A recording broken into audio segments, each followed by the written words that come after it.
Alright. Oh, there's the voice. Hopefully everything else is going to be running okay. Hello everybody, welcome back. It has been a good month, probably even more, since the last time I've streamed.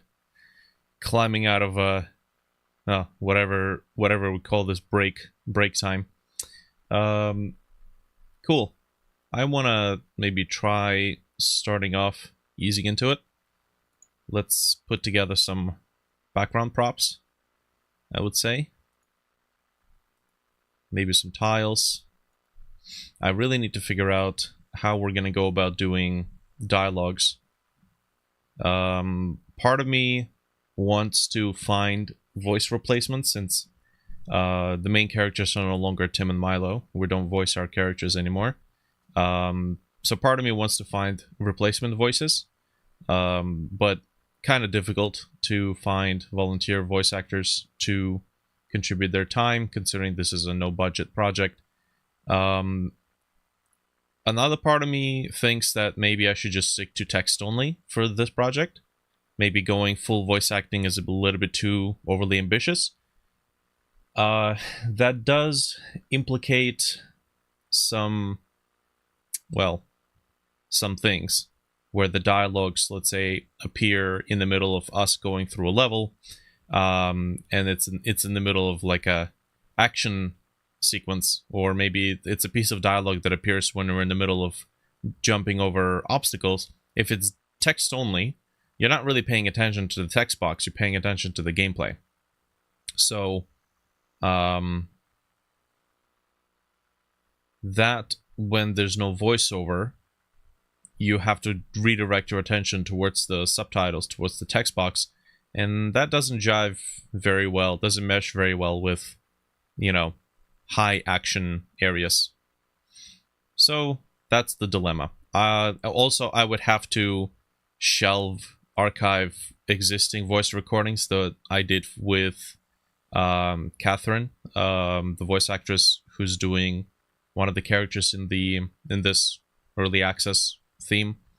So that would have to be shelved, which is a bit unfortunate because I've spent a good amount of cash on doing commissions for voiceovers, and they're really good voiceovers. But what am I gonna do? Can I have mute main characters but voiced NPCs? Is that something that can pass? Because you gotta switch between listening and reading, which, if you think about it, Fallout New Vegas and Fallout 3 did the same thing. Skyrim, I think, also. But those are two different kinds of games. Or this and those are two different kind of games. So where it makes sense for you to read your own responses in, let's say, Fallout New Vegas, it doesn't really make a lot of sense to do it here.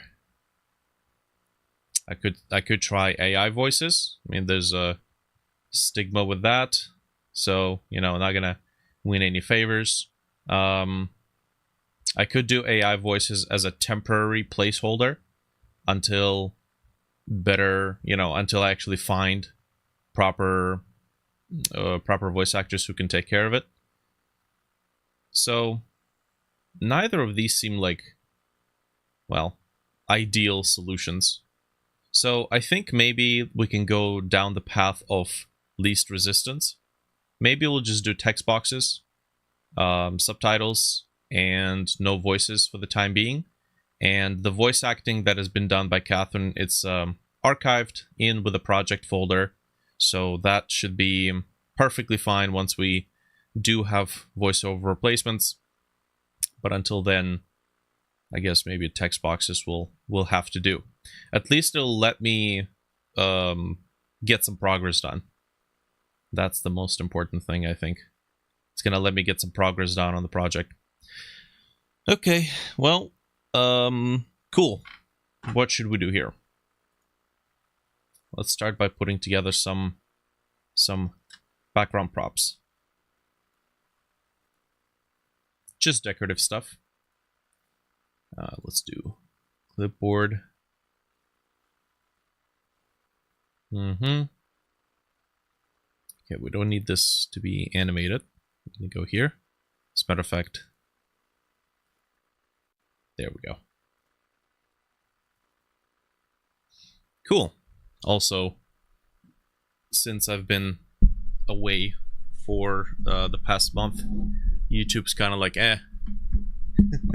we don't need to promote this guy's live stream until he proves himself worthy yet again and submits to doing daily soul-sucking streams.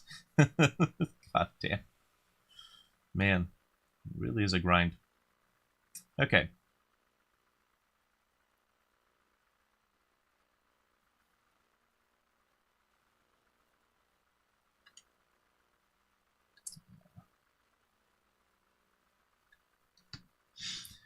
Cool.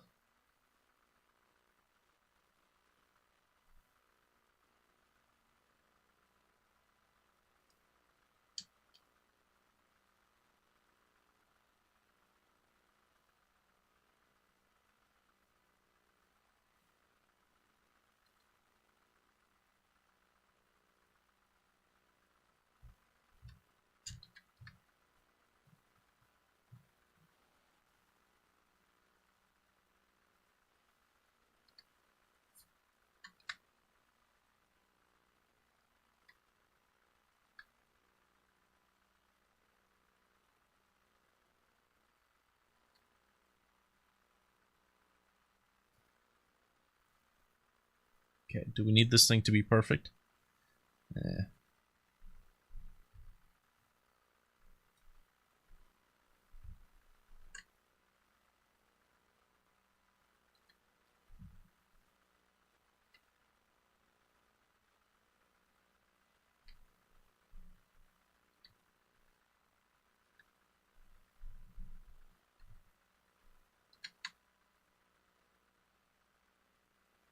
Mm-hmm.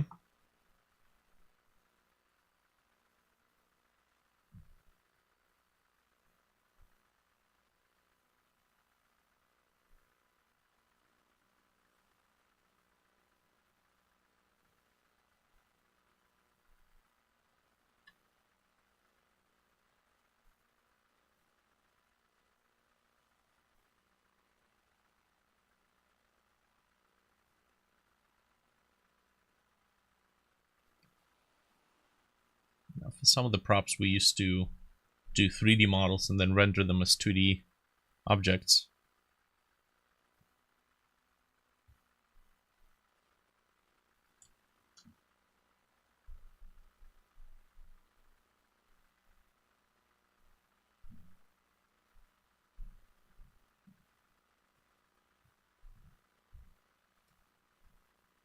Okay.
Mm-hmm. I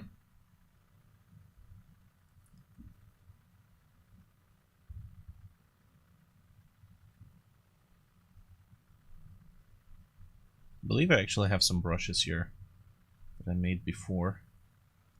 I could take advantage of. Oh, okay. No, this is half transparency. We don't actually want transparency with these brushes, because I've seen some very wonky results. So we need to disable opacity and flow. There we go. Right. Yep. There we go. We need nice and sharp, nice and crispy.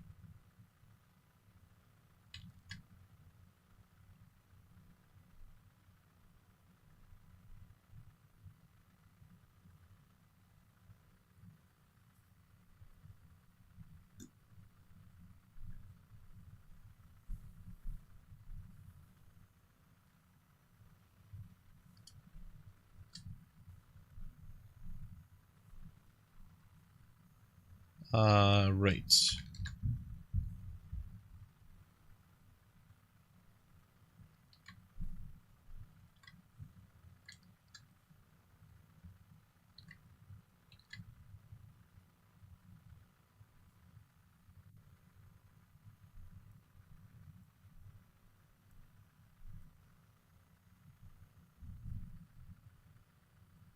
Overlay.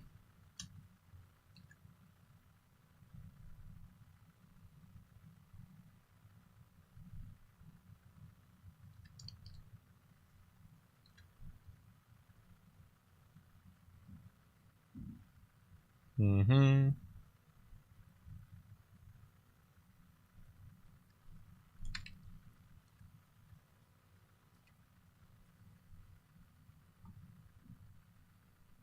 Okay.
Okay, we gotta put together a brush for doing dotted lines.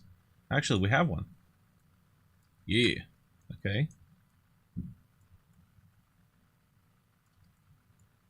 Nice. I'll take that. Perfect. Hell yeah.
not bad. I guess this should be perfectly fine as an intact, relatively speaking, intact rack.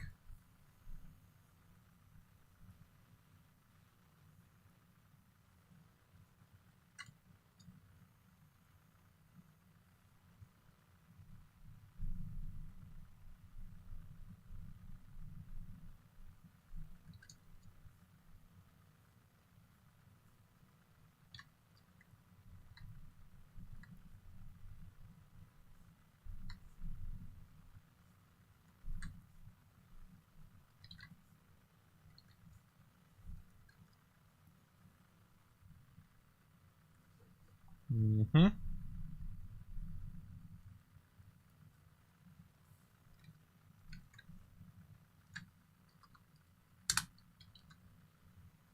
Oh yeah. Should probably save this.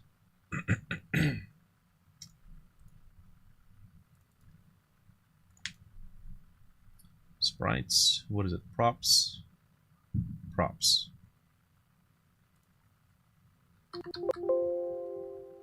Well, hello. Come on.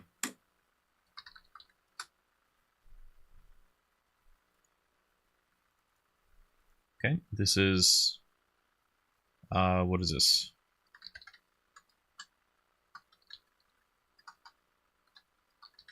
Racks destroyed. Okay, maybe these handles could be a little bit darker.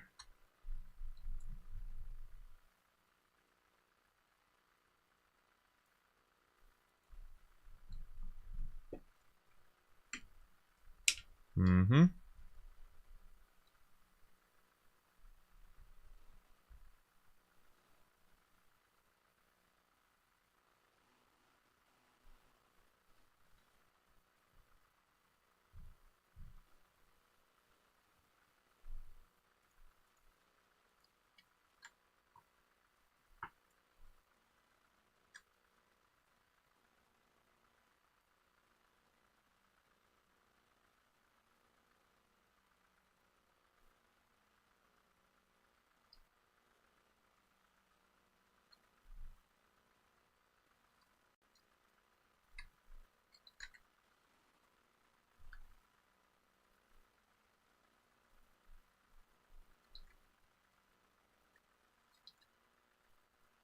Well, come on now.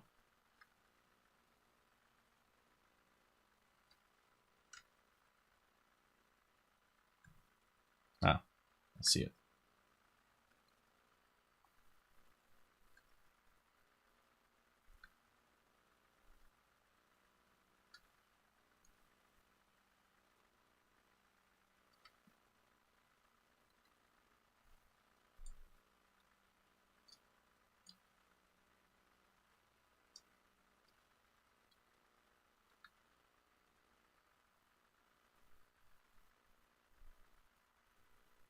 Mm-hmm.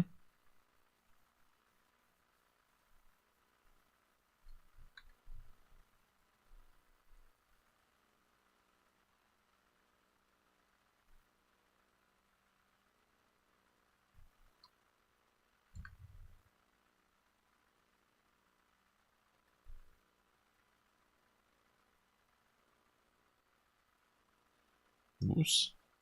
Not what I wanted to do.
That looks like nothing.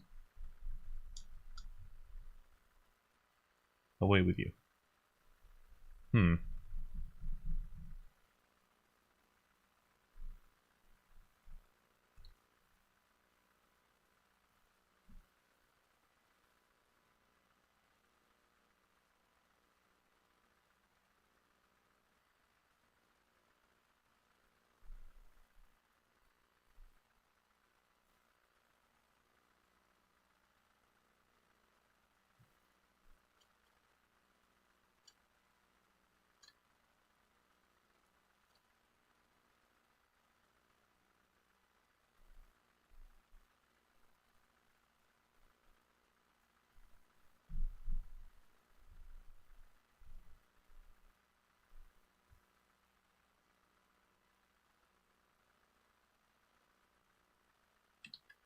Uh-oh. Painted on the wrong layer.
Mm-hmm.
Okay.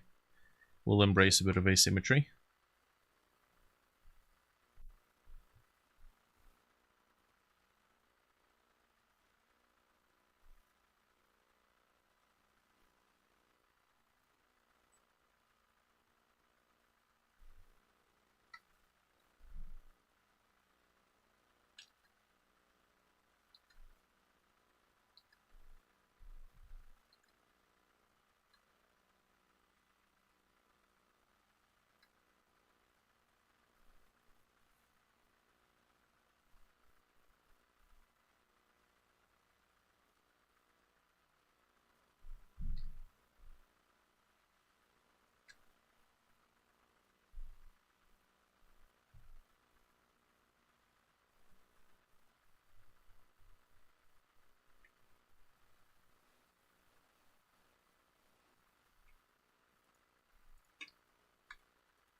Mm-hmm.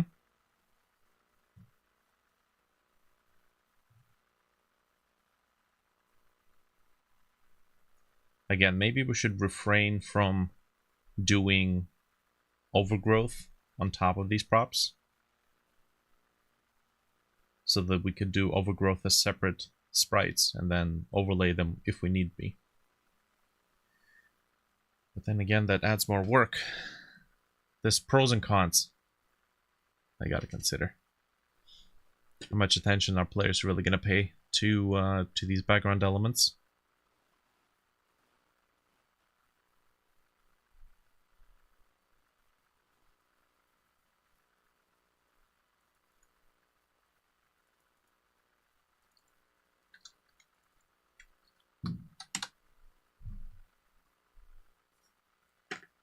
Okay, well, that's 3 props in, what,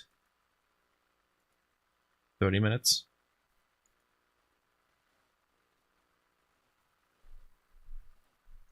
Doing transparencies on these vines was a sore mistake.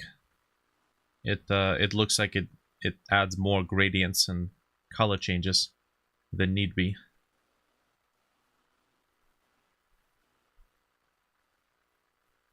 Hey, Vishal. First one on the scene. Welcome back.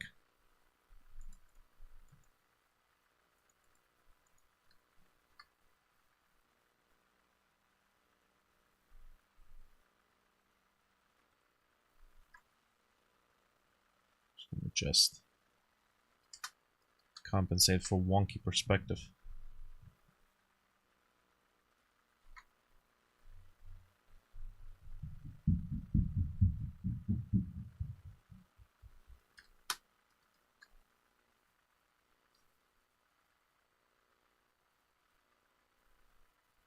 Say hey for the previous 20 days as well. Have you been keeping count?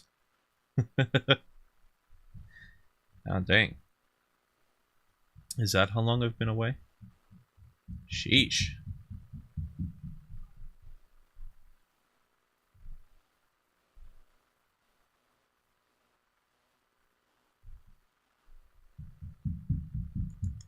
Let's do a mighty destroyed one.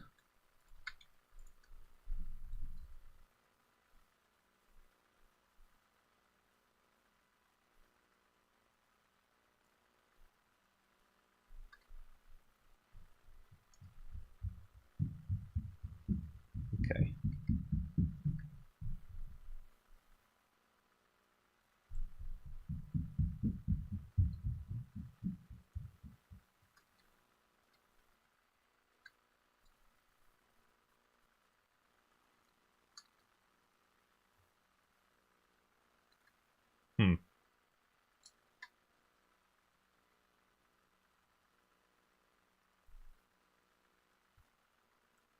Whoops. Okay. Okay, that potentially could work.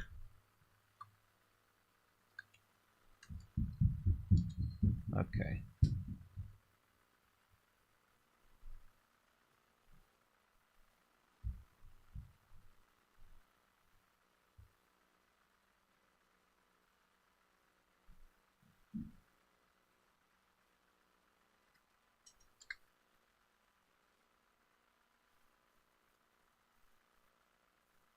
Mm-hmm.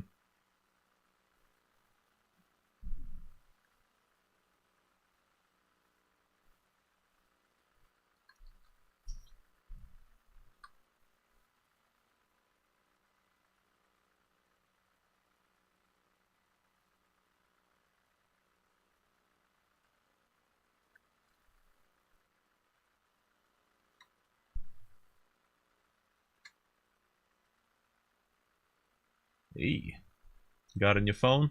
Nah, I rolled back to my previous Galaxy A5. This thing is tiny, but I swear to God, it has outlived at least 3 other phones, or 2. So I don't think it's ever gonna permanently go into retirement. I'm gonna literally drive that phone to its grave. There's no rest on my watch.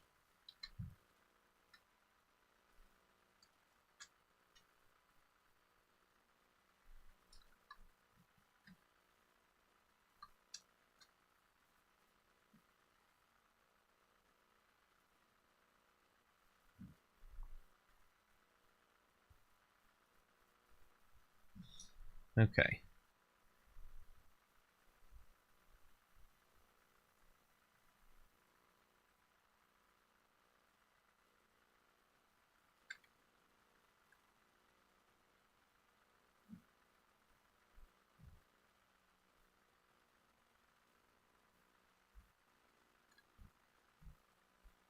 To be fair, I think I'm gonna maybe pick up a used Pixel 6 off of a marketplace. And you know, I like the Pixel. It works pretty damn well. It's got a very nice camera, which gets me through pretty much any sort of video editing I'd ever need to do.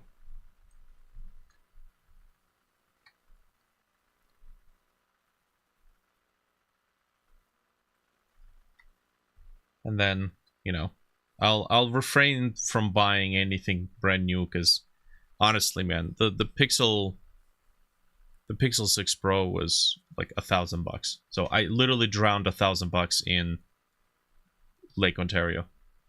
Lovely, lovely, lovely. It had a screen repair, which I think is the reason why it got water damage so quickly. It's because the replacement screen wasn't perfectly sealed, so there were holes in it, and it just kind of bleh, got leaked in and got destroyed.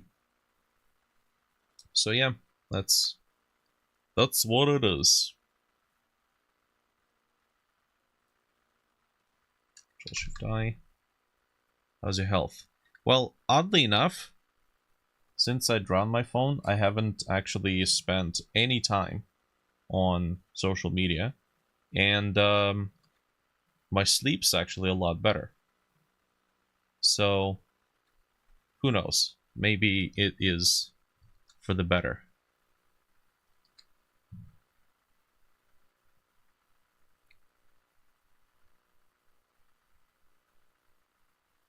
Like the fact that I'm actually streaming and working is a big indicator how I'm doing. It's fuck, man. It was just downright depressing.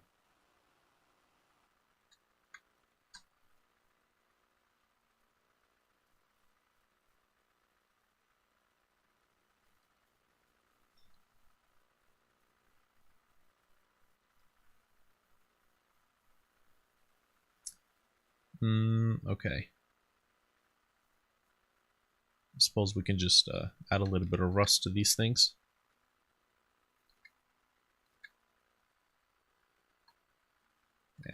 Yeah, let's do it like this.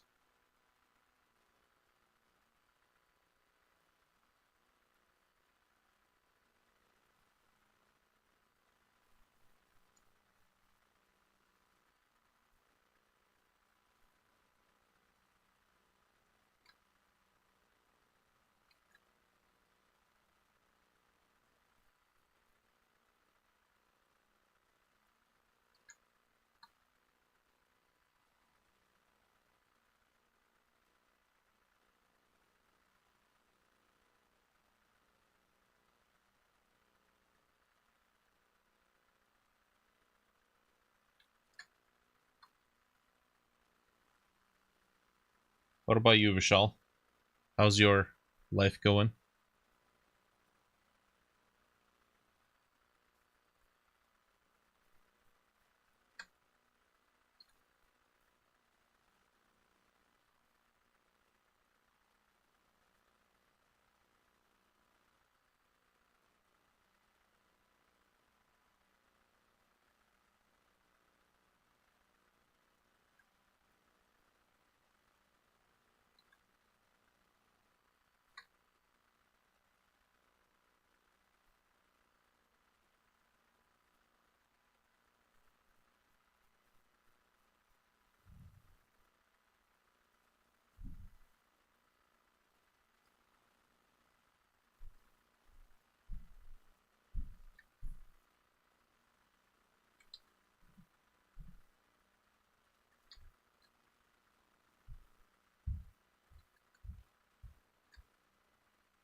Okay.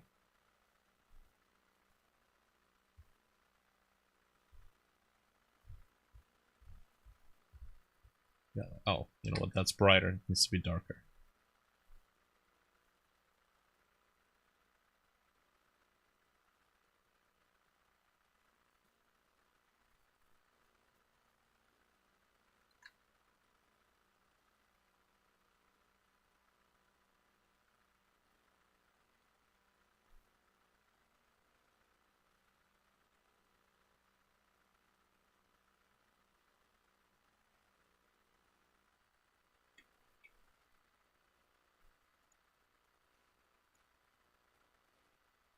Mm-hmm.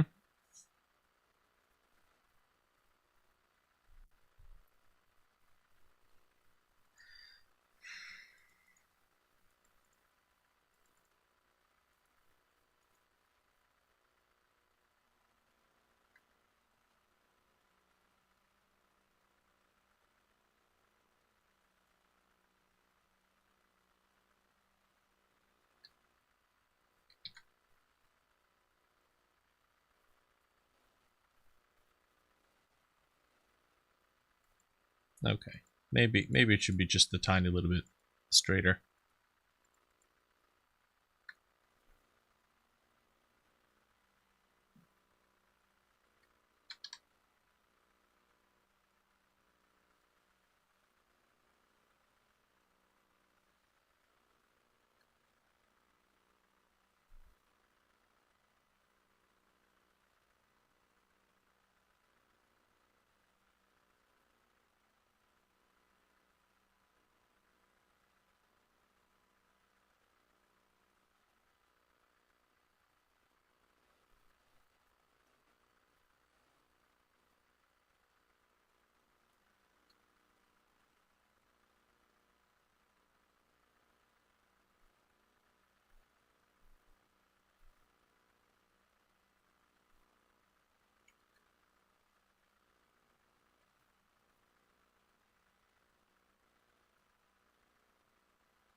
Oh boy.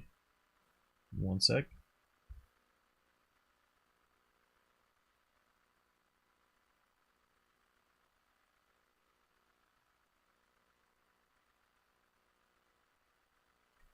Okay.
Cool.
realize I'm painting on in the wrong space.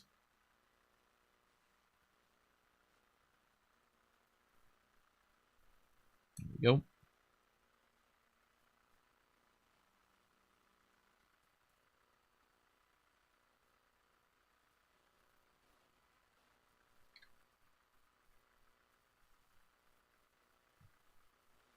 Okay, so this is a nice starter set. We're probably gonna put together a heck of a lot more. Let's see. Curiously enough, it takes about 15 minutes to put one together because we got 4 and we're 45 minutes in. Well, more or less. Maybe we could do one more to cap it off nice and neat. Let's do another tall one.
Nice.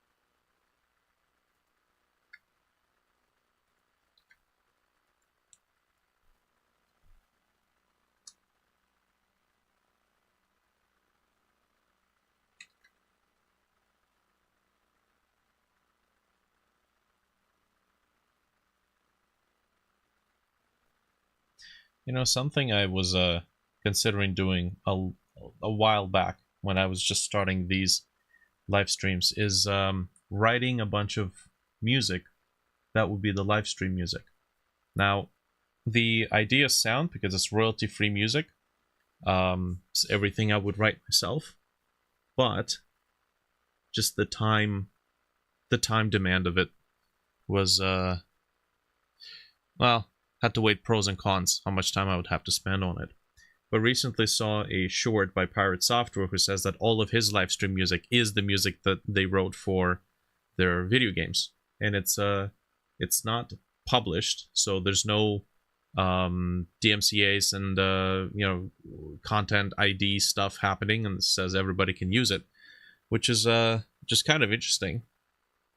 And you know, like a lot of the time I spent here just kind of sitting around and in silence and doing the content. Would probably be good if there was some music playing in the background. So maybe I can start slowly putting together a library of stream music myself. It'd certainly help. Okay, cool. Also, I need to make sure that I limit these to 1 hour long videos, even if we're doing something complex that might take several hours, because I have been getting a little tired of having to upload 4 to 5 gigabyte video files and then not being able to fit within the 20 gig upload bracket on Vimeo. So yeah, we're gonna take a pause here. I think that would be enough of prop painting for this morning. Let's save it up. And I do need to export this, so we got 5 pieces of rack. Just gonna double check the dimensions. So this one, oh, it's pretty big. This one's pretty big as well. Okay, so anytime something like this happens, it means that there's a rogue pixel somewhere. No, I think I know which one it is actually. It's the flippin' dirt pass, the rust. So I'd have to merge the rust or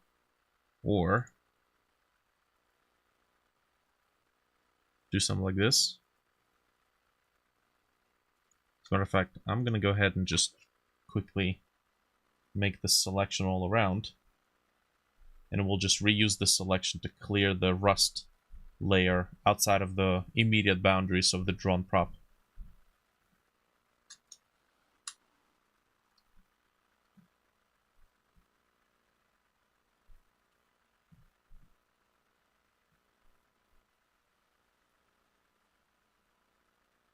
Okay, then invert the selection, and then we can maybe I can copy the selection just in case. No? No such thing. Oh well. Okay, so get rid of this. Get rid of this. That. This one's a bit more involved, because we have multiple rust layers. We're just pressing delete, by the way, to clear the layer contents. There we go. And now There, almost. Okay, let's just double check all of these. Well, this one worked. Okay, let's bring the selection back. Okay, so what happened here?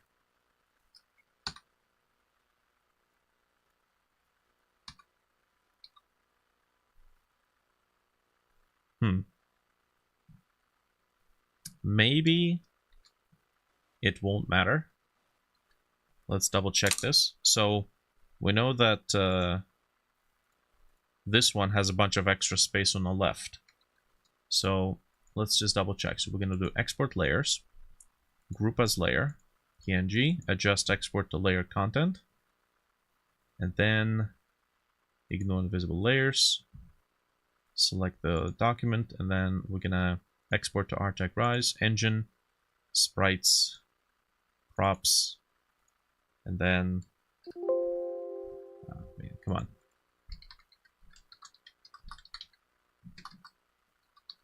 Rack destroyed.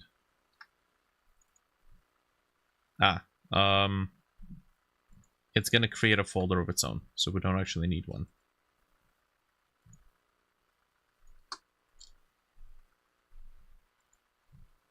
Okay, all good. Dang it.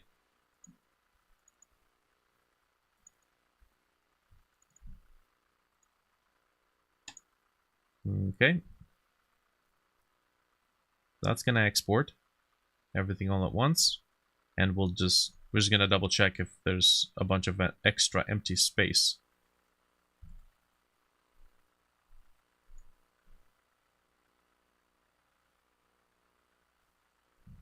Oh, that's a script.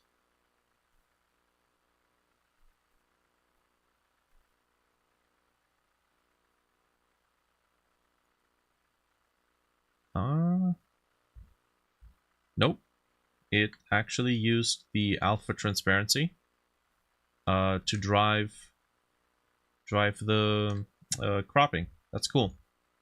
All right, perfect. So another thing that I wanted to try to implement into my live streams is not sit in an immobile state for like hours on end. So since I'm I'm capping off each recording at 1 hour, I'm gonna take like a 5-10 minute break every hour. I've heard good things about doing that instead of doing like long ass sessions and then taking an hour long break. Which I'm probably gonna need a nice long break either way at some point, but we're gonna do a short break here. And then I need to remind myself to continue the recording afterwards. In the meantime, you get to bask in the new pause screen that I've drawn up.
Alrighty.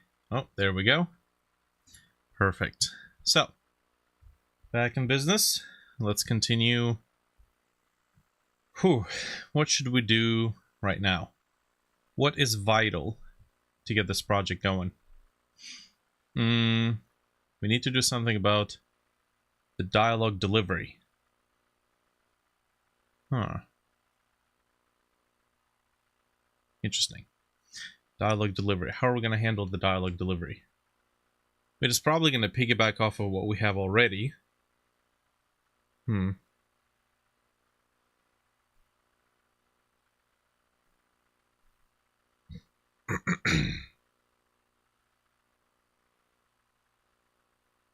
Okay.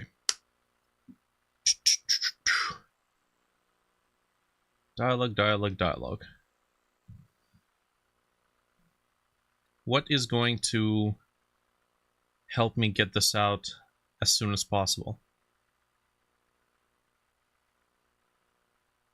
Likely we're looking at no voiceover, and then just have the subtitle text boxes appearing. And then in the later date, we would, maybe raise some funds and then get proper voiceovers up and running. I think that would be a way to go.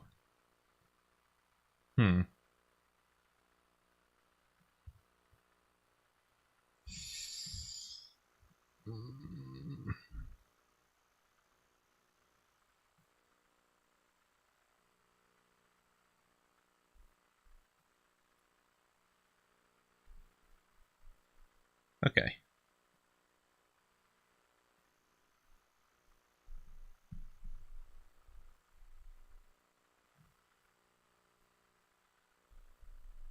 Well, you know what? We do have a character that we animated first. The first player. Guess we'll have to get the second character animated as well. Let's see. Assets. Sprites. Player animations.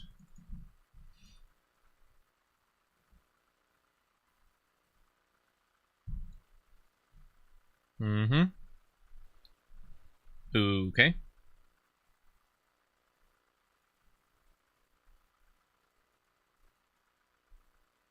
Yeesh.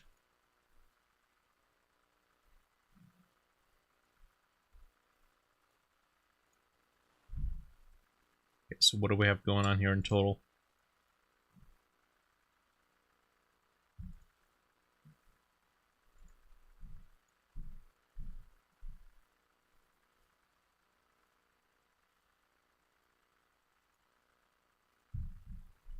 Huh. Can we simply substitute the hair?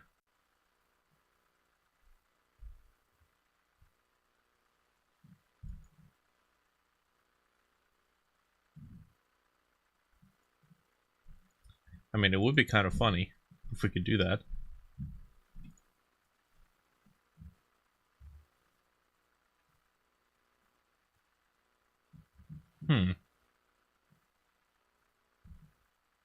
What about the body?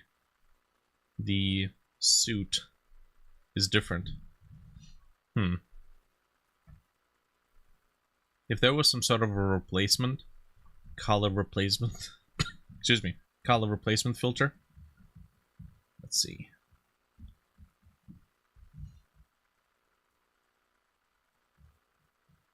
Color adjustment.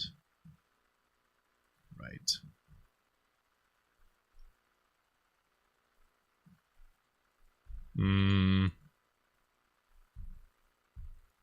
Yeah, probably not. We should have done the head separately if we wanted to do that. Oh well. It is what it is. Alright. Let's get new layer. Char 2 version 1.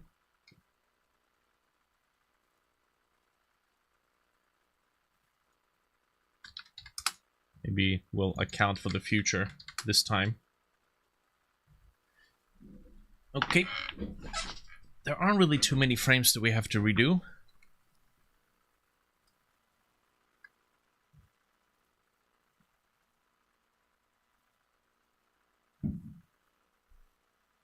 What are we doing? Blue here, I think.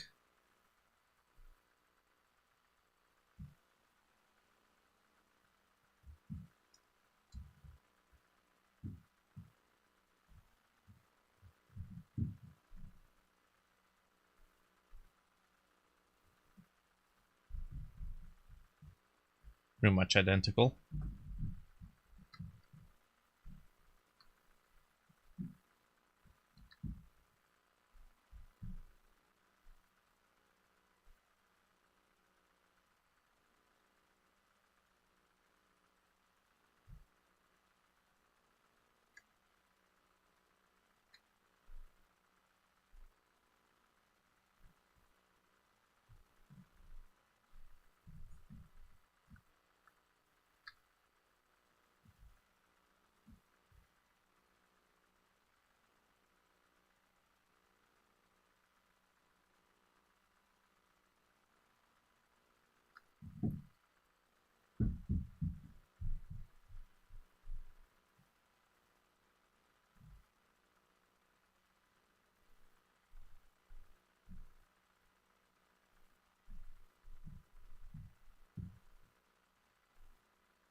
Something tells me maybe at some point later down the line we'll do a new set of animations.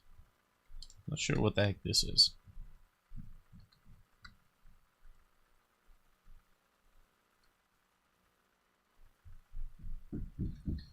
Okay. Oh, that one has nothing in it, so that's good. Wall slide.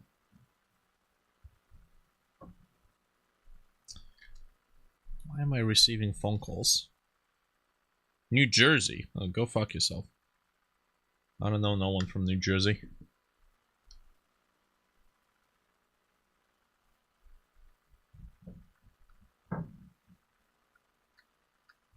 Okay.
Something I worry about when I redesigned the motion, like velocities for jumping and falling, is that the feel of the traversal would be different.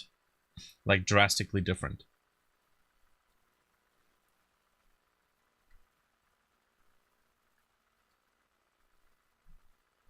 Which, you know, the way you navigate in Super Meat Boy, for example, is an identifying factor of the game's feel, game's identity. So I didn't want to lose what I've worked up to this point by introducing a more unhinged or floaty motion type. But I also noticed, what the heck is this? What the? How did that end up here?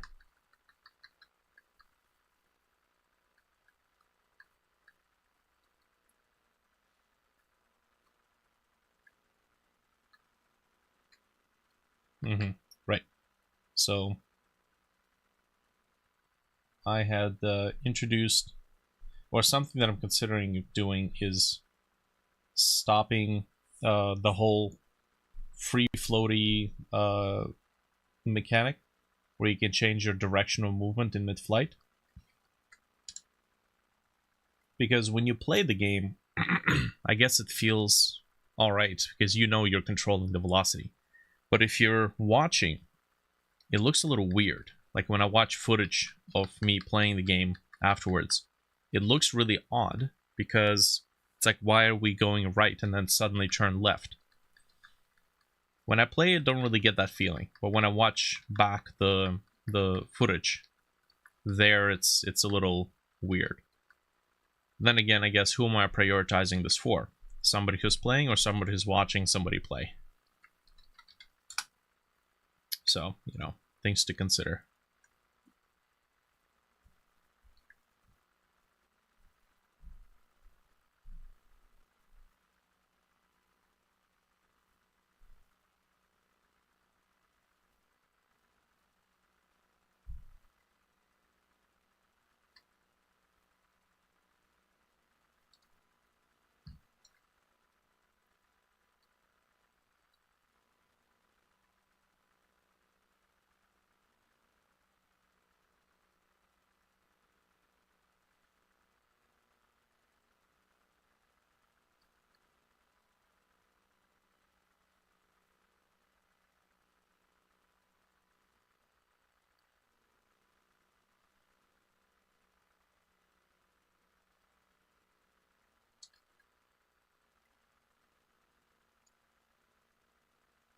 Yeah, that's correct.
Mm-hmm.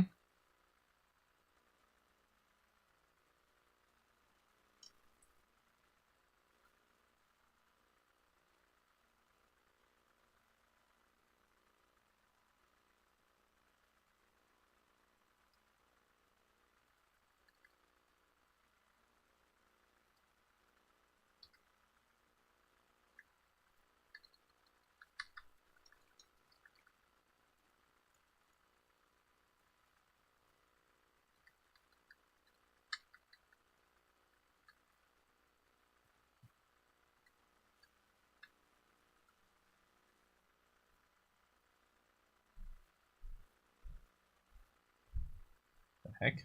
Oh, it's in the background.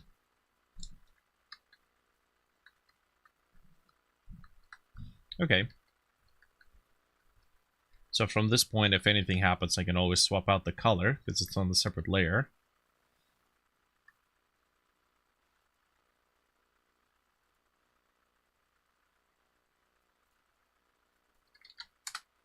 I think we'll do the face on a separate layer as well.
Okay.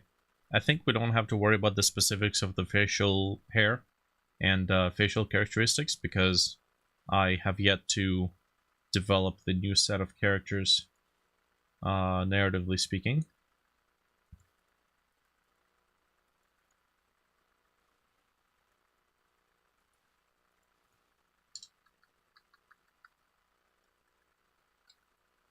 So we can just work with this for the time being.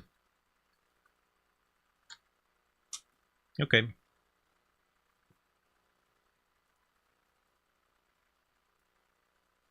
Render animation. And image sequence.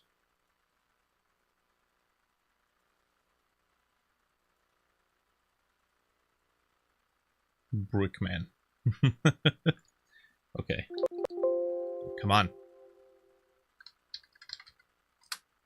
Anytime I create a folder, it doesn't update the view. Okay.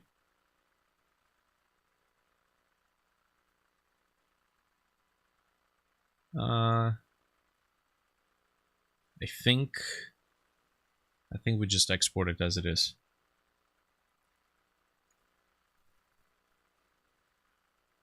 Okay.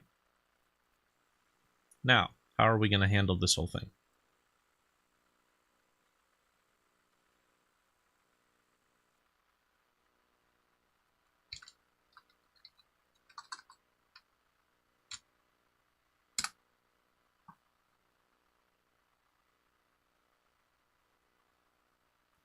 So it looks like we were using name prefixes for determining the frames.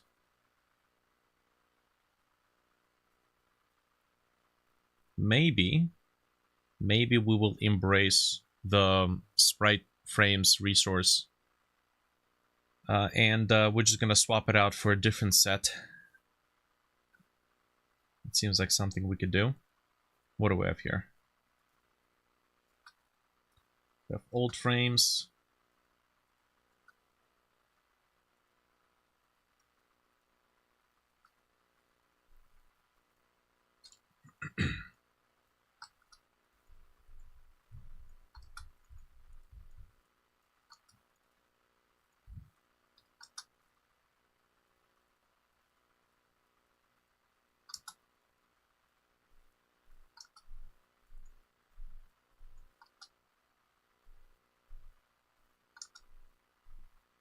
Mm-hmm.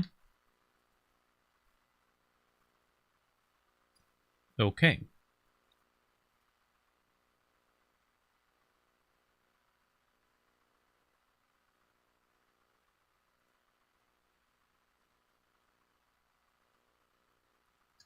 Okay, so now we have to do replacement in the code. Oops. Anytime we did name plus animation. Yeah, my character.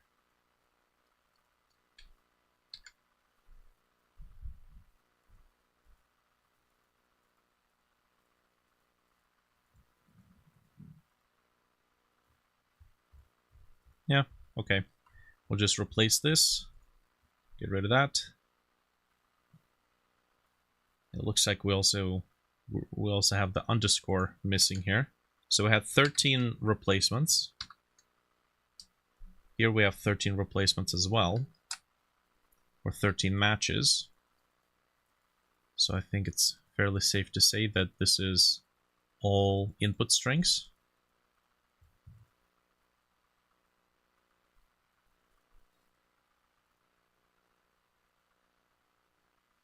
Okay. And that should be good. Alright, now this sprite frames we're going to need to save as a resource. Okay.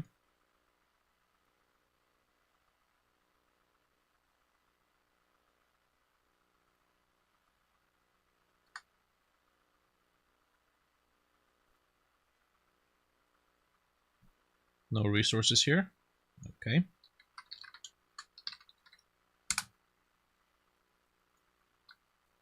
Okay, so player character 1 Okay. And then I'm going to make this unique so that we can define the second character. So I'm going to do save as character 2. And all we got to do here is replace these frames.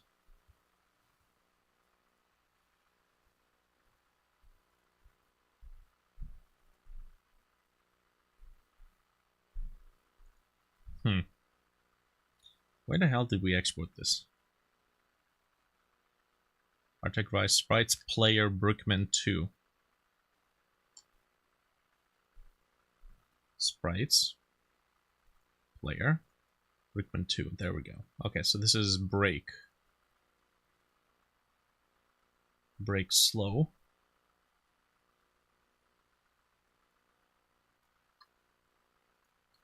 Idle.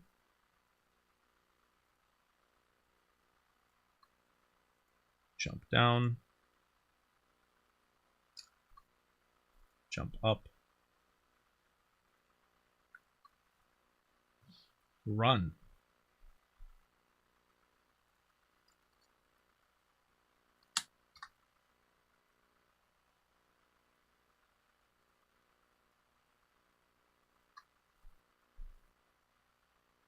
Okay, it seems like our walk is the same thing as our run, so I suppose we'll just we'll do this. We can do a custom set of frames afterwards. Okay, so the animation names and speeds are still the same. So all we gotta do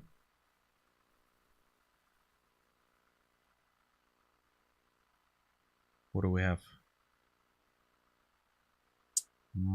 We have a variable called myCharacter.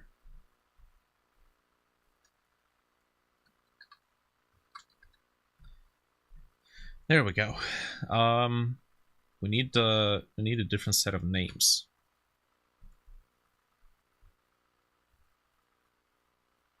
MyCharacter, MySkin, char, and then we'll override it here.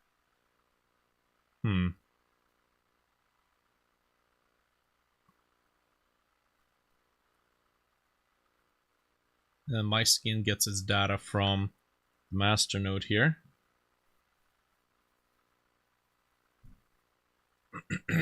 Player skins.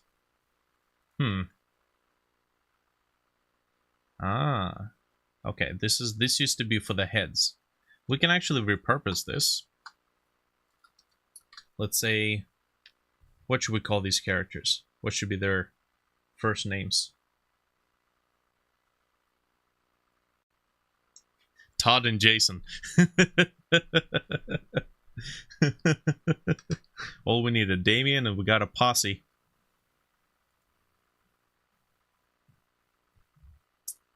Okay. I mean, I know if I'm gonna name them character 1, character 2, I'm gonna have to go back later and then replace this. Let me take a look. Give me character name generator. Give me anything. Anything reasonable.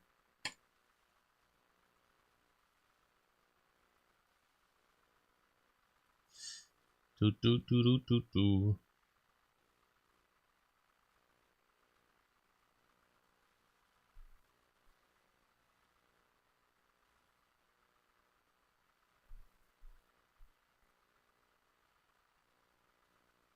Okay, we got Ralph.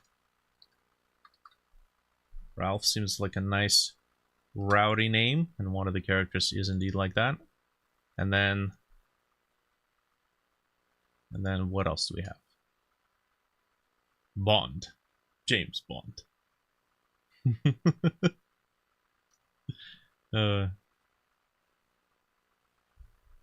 What does James Bond doorbell sound like? Dong. Ding dong. Okay, we got Ralph. And what else?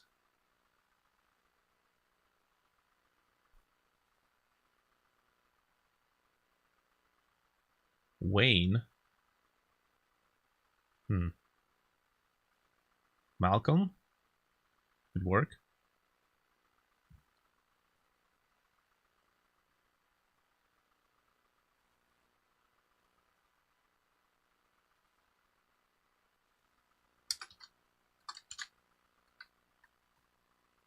Okay, so let's do this.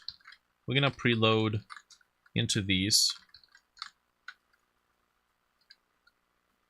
We're preloading the sprite frames resources. Okay, this one. This is gonna be this, and then Ralph is gonna be the bold one, at least bold for the time being.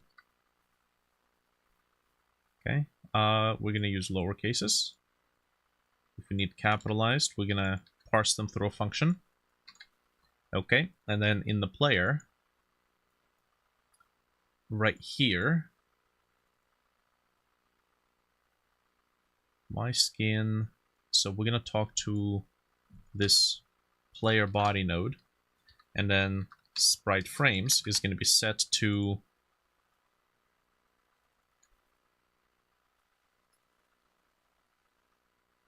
this, except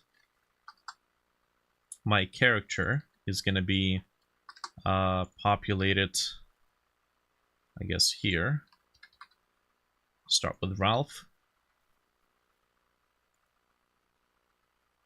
Player head is not required because the head is baked.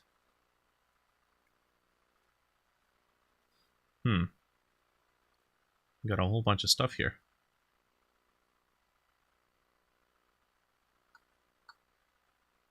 Yeah. So none of this stuff is needed because we're not actually controlling the player head. There's no such thing. It is built into the sprite.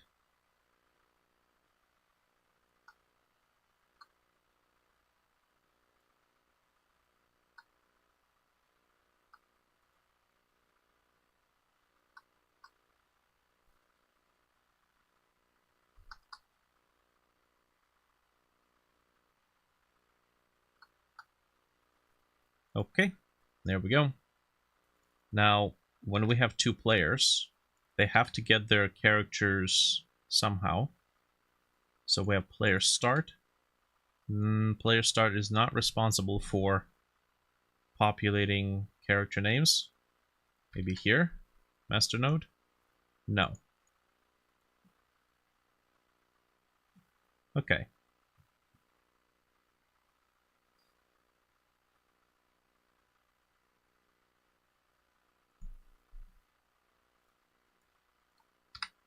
Yeah, let's see if anything breaks. Okay, we can't control with the keyboard and mouse. Gotta use the controller here. Not bad. I mean, it seems just as fluid as the other one.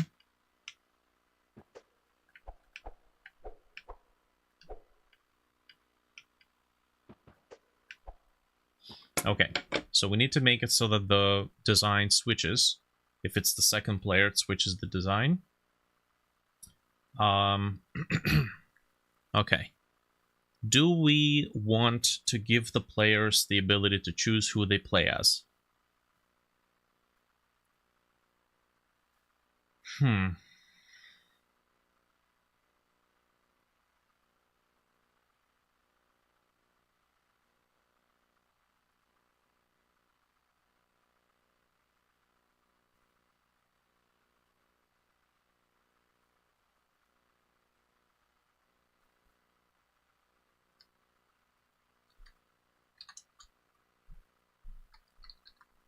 We have a variable called myPlayerNumber, which is figured from however many players there are.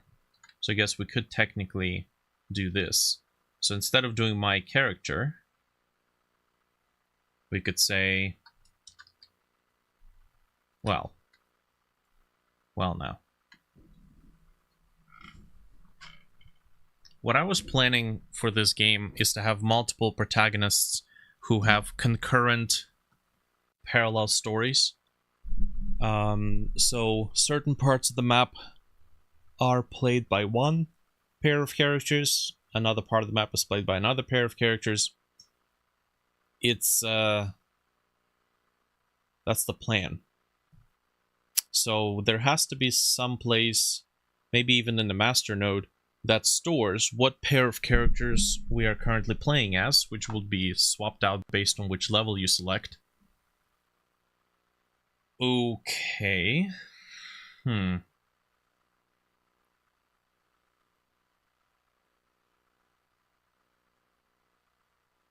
I guess we can do that here. Var current heroes. And then this is going to be Ralph and Malcolm.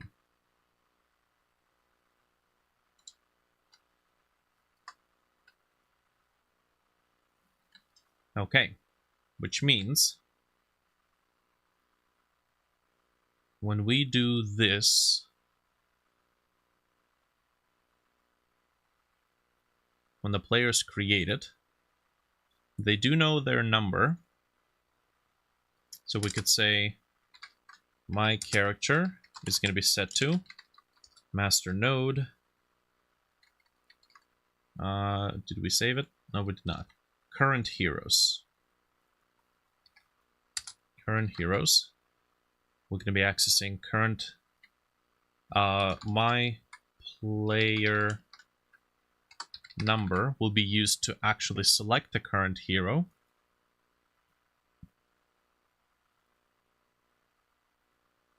And that gets used to select the skin. Okay. What else? Keyboard selection.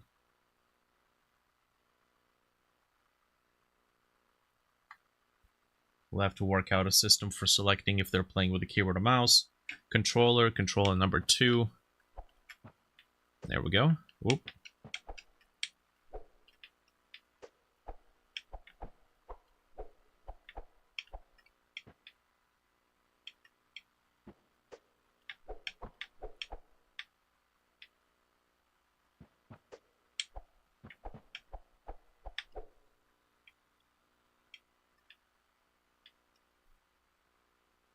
Okay.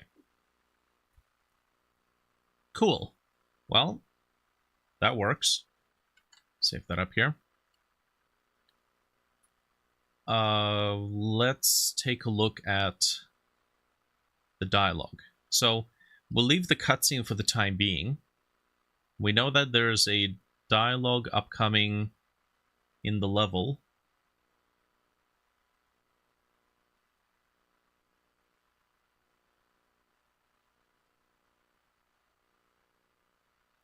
Or I suppose maybe we should take care of the dialogue that we have here in the cutscene, because it currently autoplays itself.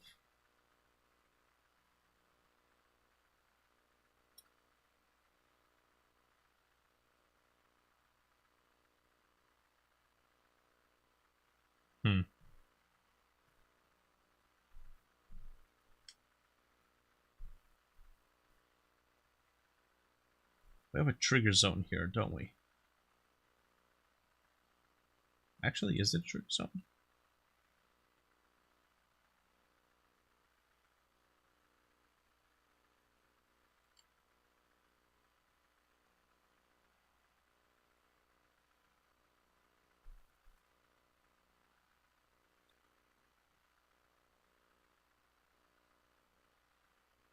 Simple level transition, that's at the end.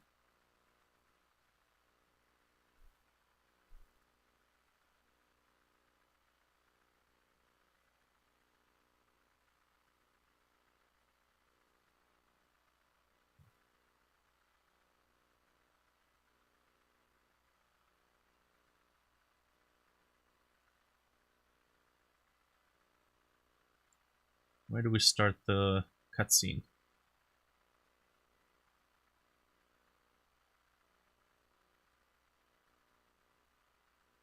No, I think that's it. That's trigger bodiless dialogue.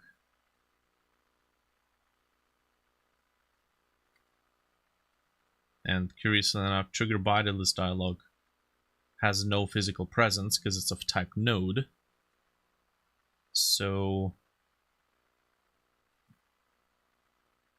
trial course lost. That's the cutscene that's being triggered.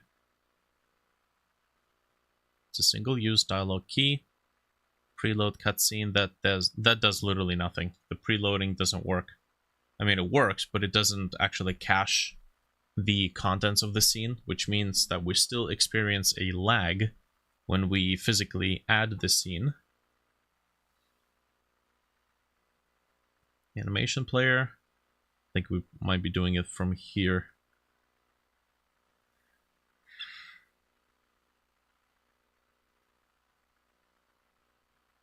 Yeah.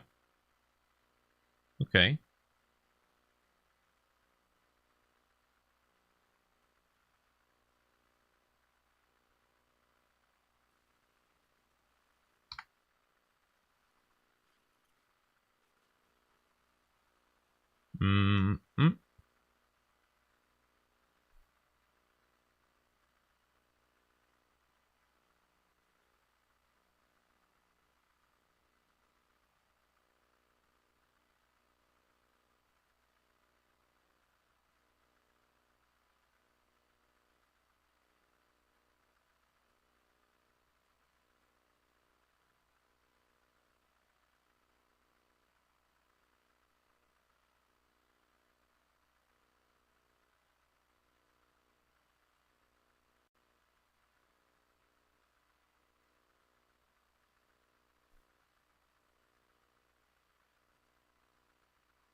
Did we just start this animation just by doing this? Autoplay unload.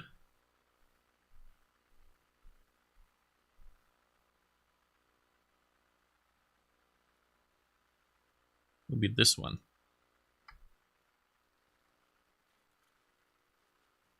Although it'd be kind of weird. Because we can still... Oh, no. Yeah, we can move around still. There we go.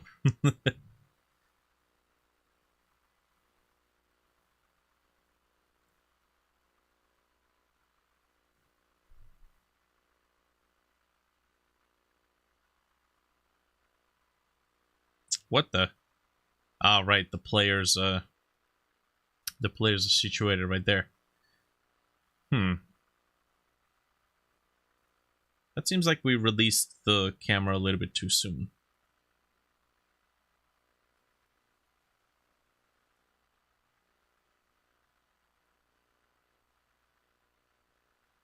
Trigger bodiless dialogue.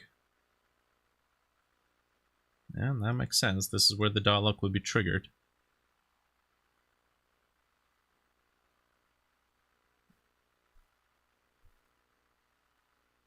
It's a little weird that we're not supplying it with any data.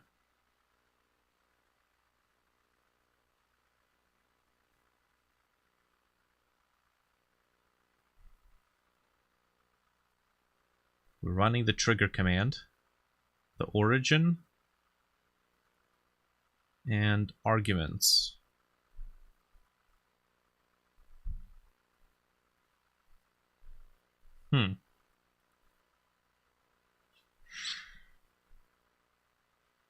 It starts the dialogue. We don't have any errors.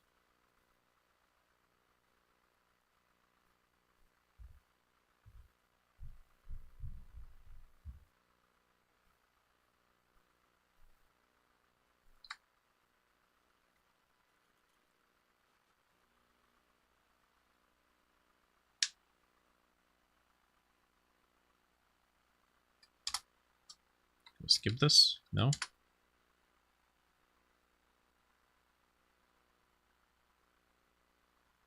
Oh, you know what? It's because the players exist right away. That's why. That's why the camera darts towards there. Auto spawn? Well, wait a second. What the? Why do they exist right away? Auto spawn is set to off.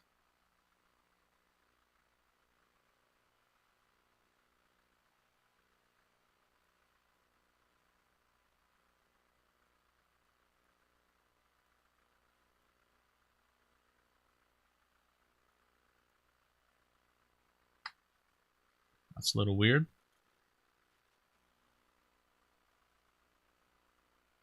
Also, we do have to be careful about using the auto start in the animation player, because we don't have a way of toggling that off easily once the animation has already been played. Yeah, what the heck? Why are you here? You're not supposed to be here.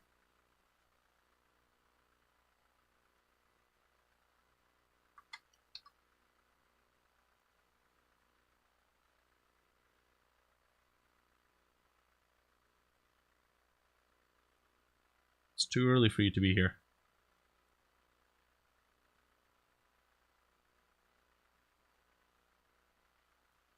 Okay, so we have this thing. And then we do the trigger.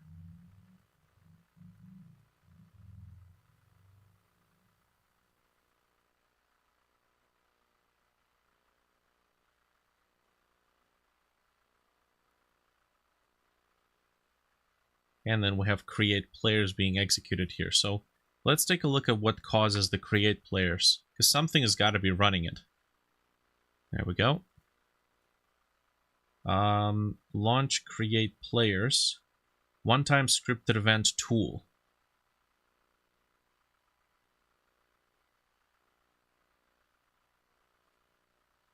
One-time scripted event tool.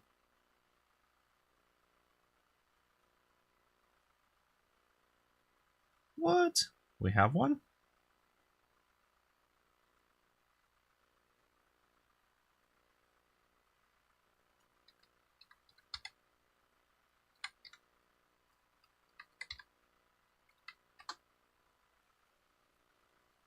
Okay.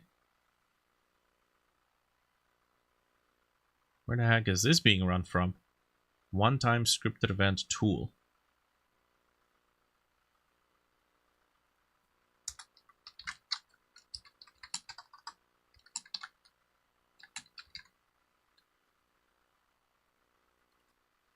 Let's try that one more time. Started learning Godot by following Unity tutorials. I suppose they would have some similar concepts. Okay. Ran by trial course teleport out event. You. Ah, auto launch. There we go. That's what we have to do. So yeah, we don't launch it from there. We launch it from here, which makes sense, because if this is off, then it would spawn the players right away.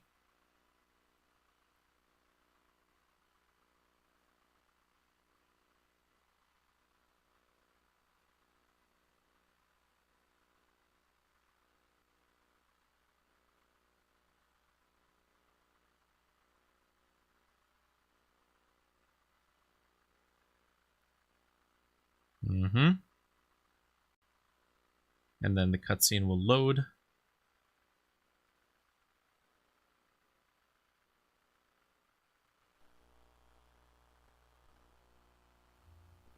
Okay, so this...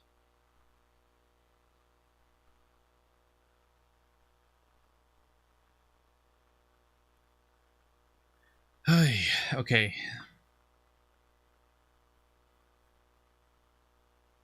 So this we have to figure out.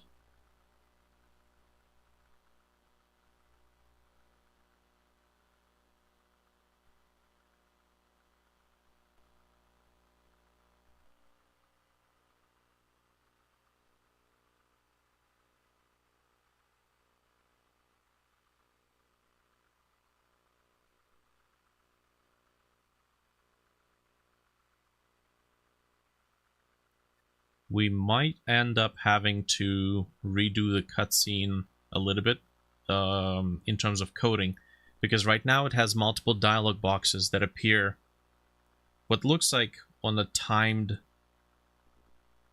event. Actually, maybe no. Maybe no.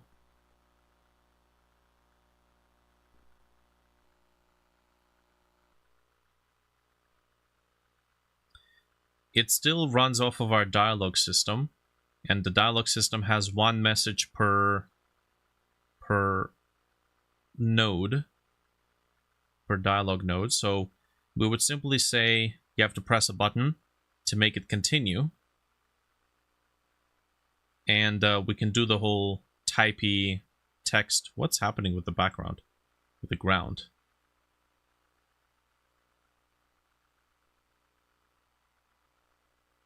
Have some Z fighting or something.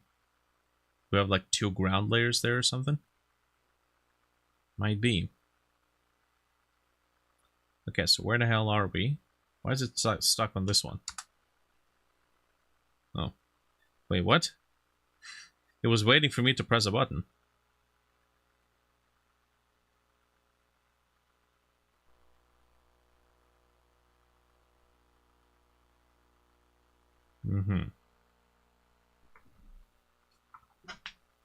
Okay.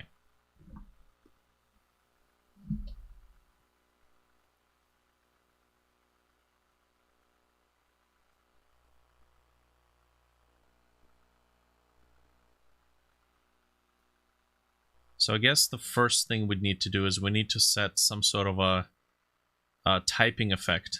If we're bypassing voiceovers for the time being, then we need to have at least something appear in the dialogue.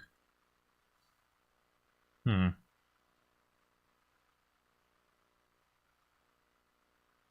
back and press enter. Ah, I see. Okay. Cool. I guess we need to go to the dialogue tool.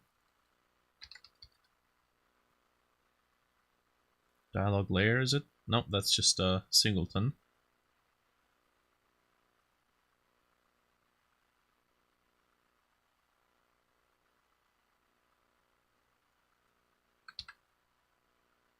Dialog box.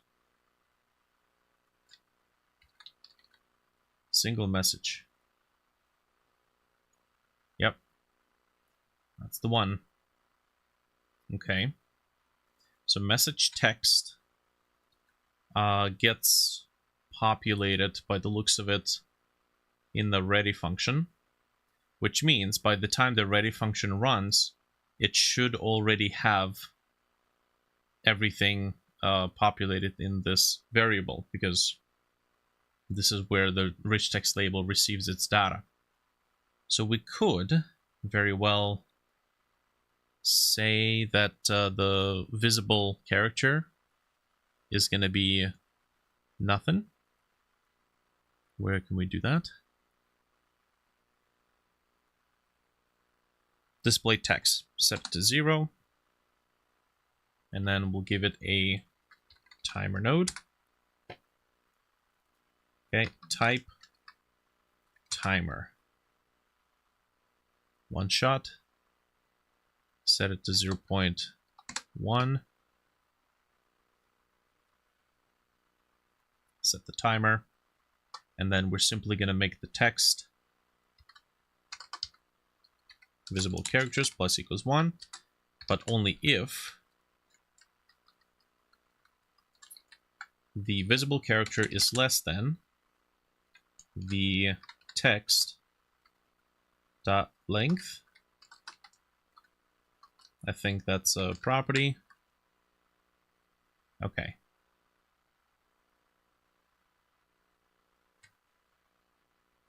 So this should get us the typing effect. Pretty simple stuff. Can we skip this? No, yes, please. Oh, we can reload it. Don't press R. That might not be such a good thing, by the way.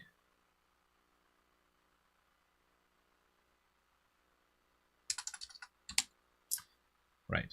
Could have sworn I could skip it before.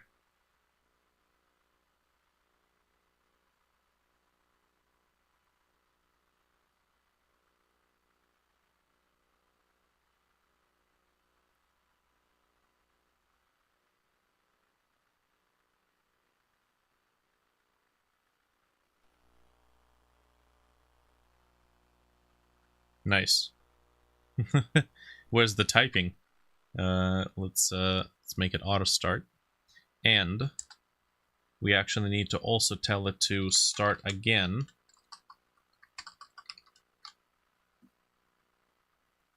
After it finished typing a single letter.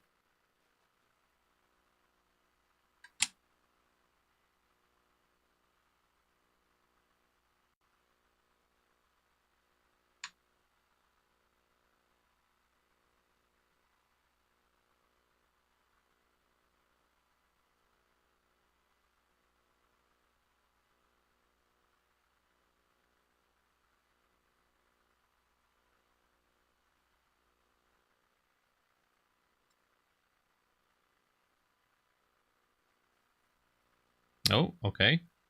We have a crash. Int and callable. Wait, really? Length is a... Whoops. String. Length is a method? I suppose it is. There's no properties in the data type. So we'll do length.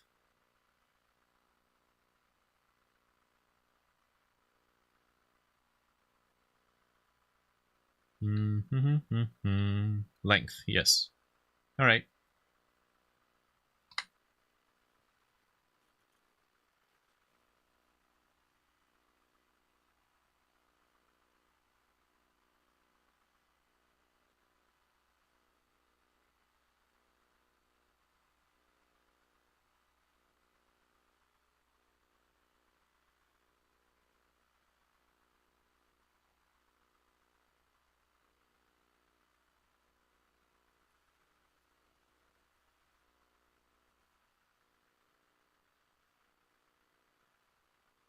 This whole loading thing is a pain in the butt.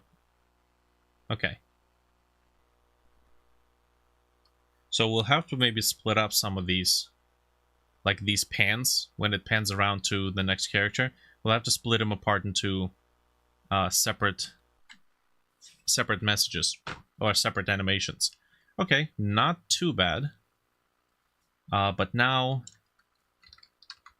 we need to go to, I guess what? Generic NPC, because it would have the dialogue system. And we need to do something about the timing being automatic.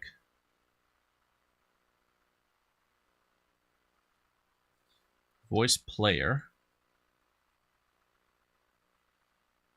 We have a timer of some sort.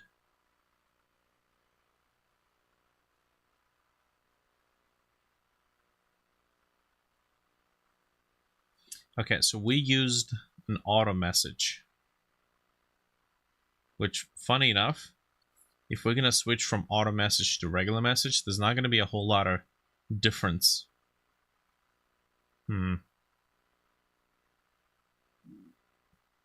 We'll have to dedicate a dedicated button to skipping the dialogue that isn't jump or use or interact or grab.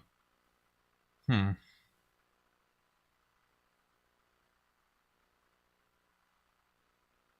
message auto. Delay time. So this is the thing. The delay time no longer necessary. Where was my timer made? Ah, it was made here. Hey, Dimitar. Good day. Okay, so it looks like the timer was created here. Which kind of makes sense because it's a script-only routine, doesn't have a physical node. Alright. Fair enough. So we're gonna go ahead and not run this timer.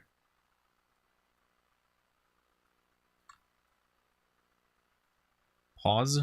Oh, pause does require the timer. Yeah, so we do need the timer itself. Okay.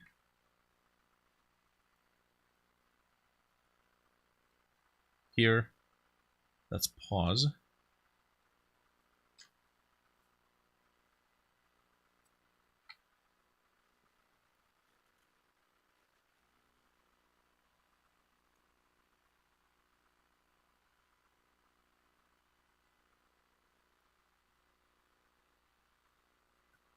We're probably gonna have to do something about being able to skip these cutscenes.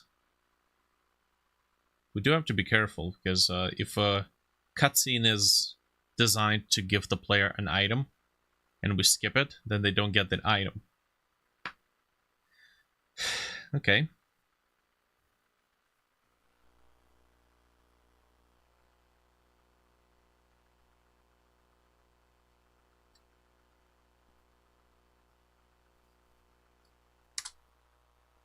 Okay, so timing could be a little bit faster.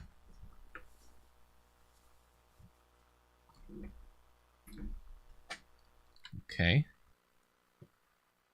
Also, we might want to swap out the character names now.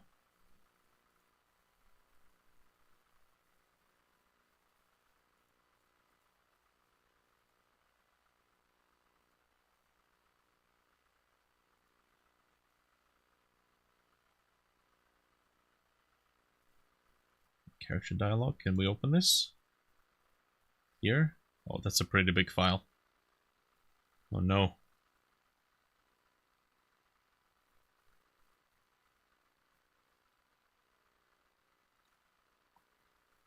That is a pretty big file. I think I made a mistake. Oh no. Okay. Well, it's not going to be formatted anyway, so it's not like it matters. Let's just close.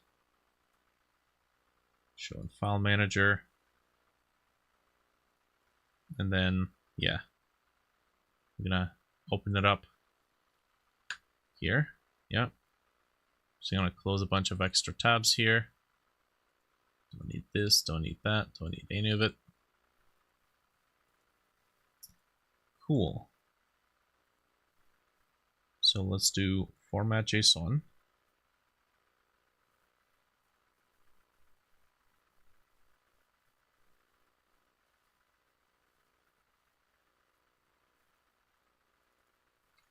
Okay, so Ralph will be replacing my character, which is this. Yep.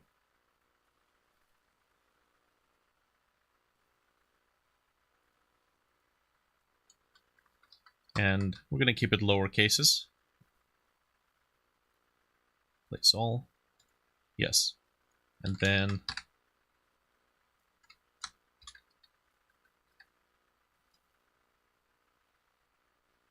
how many times this is? 61. Place all. Except lower cases.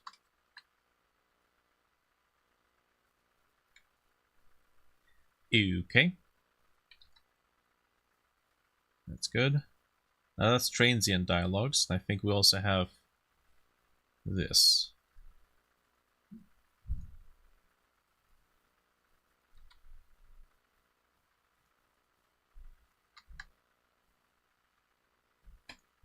$106.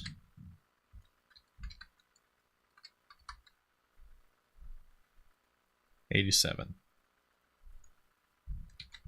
Okay. Works for me. Oh yeah, something we have to do is we have to undo the formatting, because otherwise all these empty spaces and tabs will end up eating up a lot of processing, like that. Not processing, but well, technically, yeah, when it opens up the JSON file, it has to parse through all those spaces. The larger the file gets, the longer that's gonna add up. Cool. All right.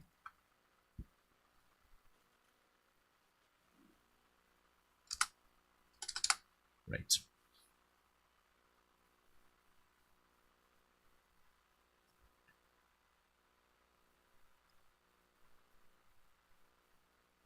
Let me actually double check this. We got to be able to skip those.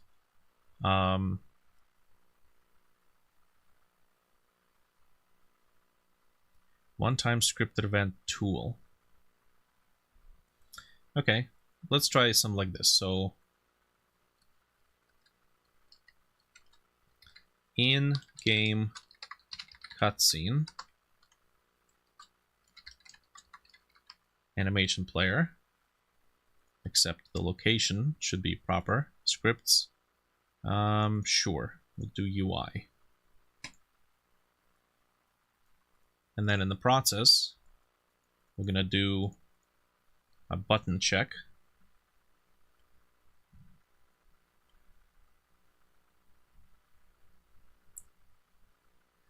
Which is gonna be skip cutscene.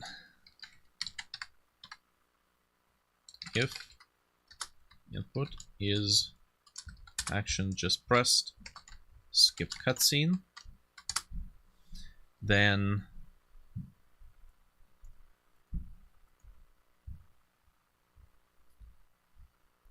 we have this, which tells it to play the next thing. I don't know if it's gonna work. Seek get the length of the animation that is being played right now. Get animation.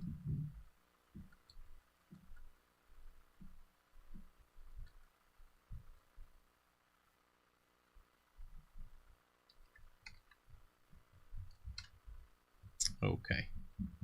We'll have to take a look at the doc here. It might be a property.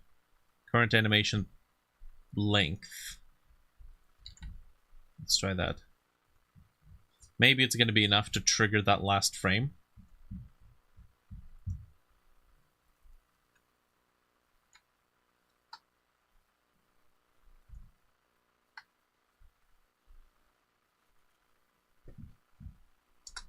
Oh, okay. It's just enough.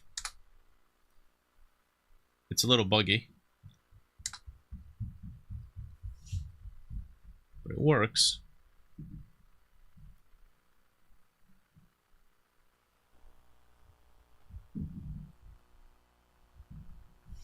Okay.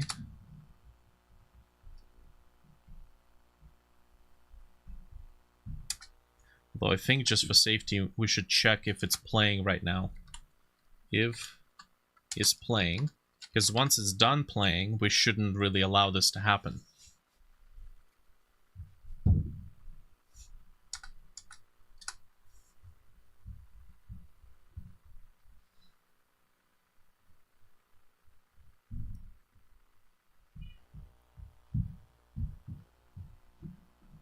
Yeah, the camera turn has to be delegated into a separate animation. It's not too much work.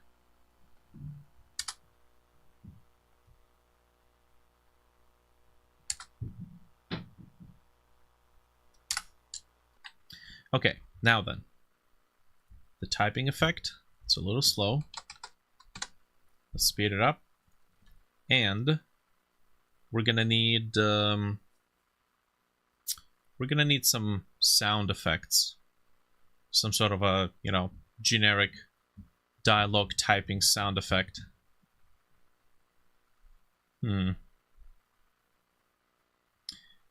Funny thing is, we actually do have something that we downloaded recently. It's the Witch of Endor files. Because I did make that same exact system there. Let's see, assets, old assets, and then we have sound effect. I'll have the sound engineer put something different together. For now, footsteps, tutorial, talk. Okay, so that's what we want. And then there's another one too, with M, I think. Unless it's the same exact sound but pitched up a little bit.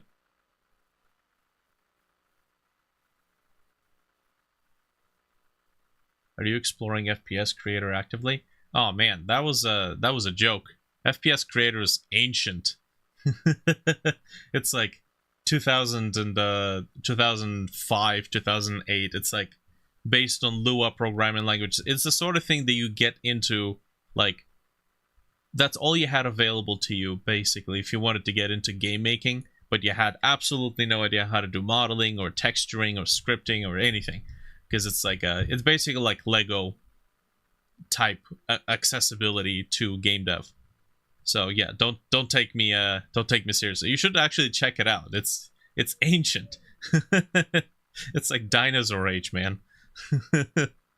That and Dark Basic. Jeez. Okay, I don't see the sound effect. No, it's kind of ugly too. You took it seriously. Sorry, man. Maybe this weekend we can take care of Witch of Endor. I've been severely disorganized. It was kind of difficult to get into the mood of working on it. Okay, so I suppose we can put something together quickly. Maybe some sort of like crude recording, but I'm gonna do that in the next one. I need to take a quick break because it's at the 1 hour mark. Okay, I'm sticking to the 1 hour mark. Okay, break time.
All right. Oh, there we go. Perfect. So, let's do a quick recording. Nothing fancy. We just need something to get in place of the voice sound, voice sample. Let's see. Oh, it can hear me. Test. There's a very weird buzzing sound. Okay, so let's just see if I can do something quick. And that's it. And it's just supposed to be a cut sample from this very short one.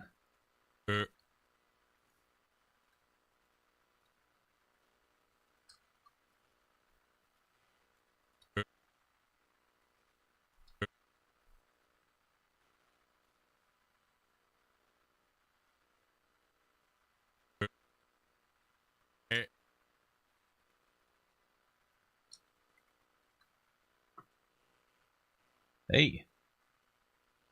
Well, hello.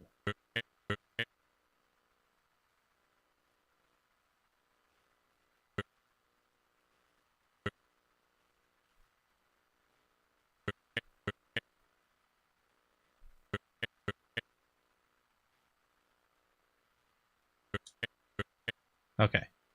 Cool. Let's select and then Shift R.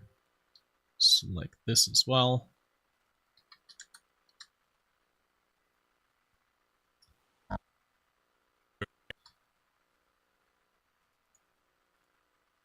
Maybe we can pitch this up.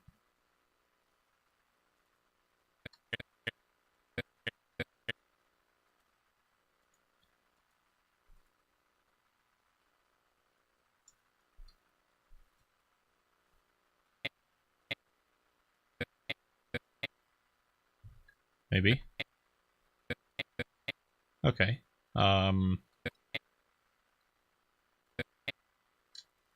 Let's rename this. So this is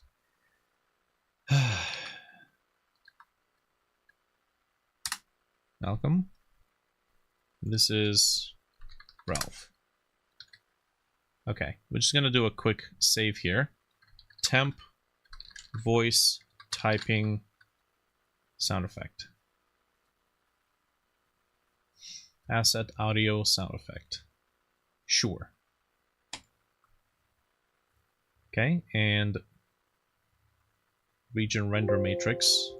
We're just gonna tell it to export these two.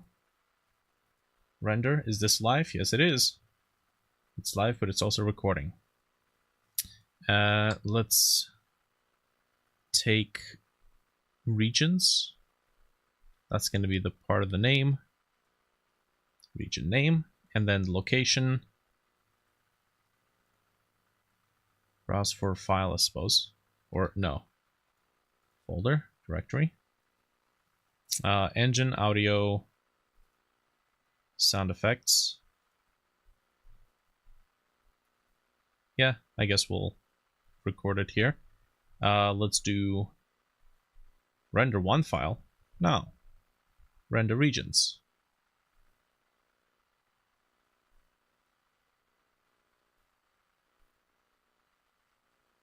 Also, region name doesn't seem to yield the proper name. There we go.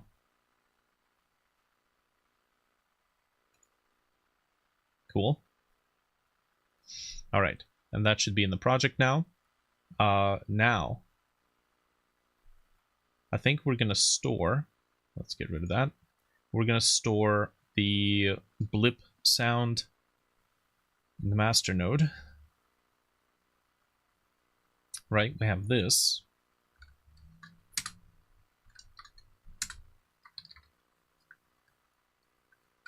We're gonna store this under sprites.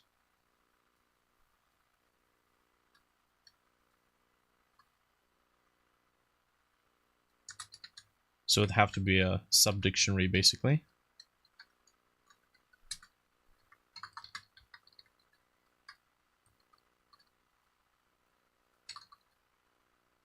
And then we'll also do voice tone.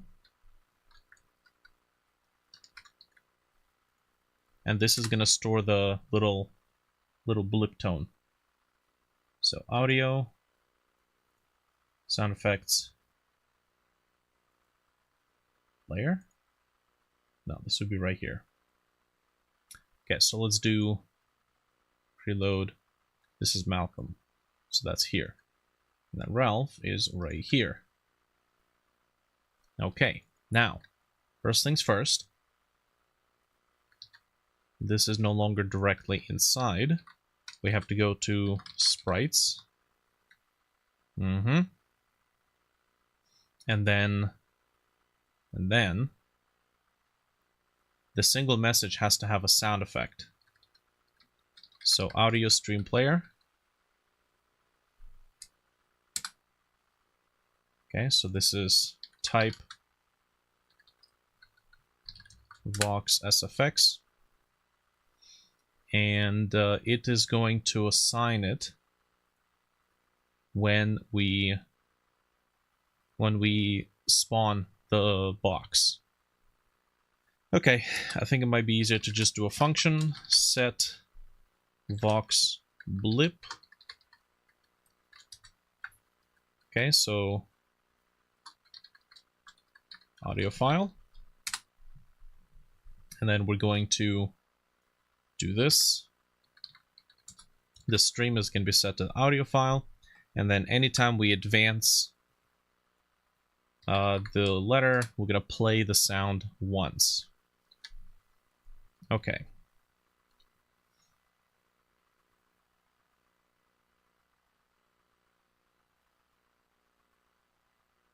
I think that's basically it.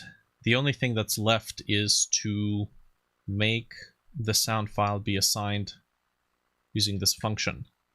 That, I believe, is done through our generic NPC. When it instantiates a single message. Okay, so here we have message. It looks like we're using it 3 times.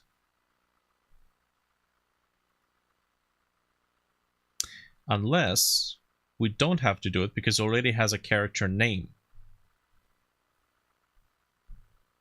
If it has a character name, by the time we're in the ready function, we should be able to just set this right away. So no extra stuff is needed. So let's say master node. What do we have in the master node? Player skins, which is a little weird. Player skins. Character name is going to be used to access. And then we store this under voice tone. Okay. Let's give that a test. Let's see it. Skip, skip, skip.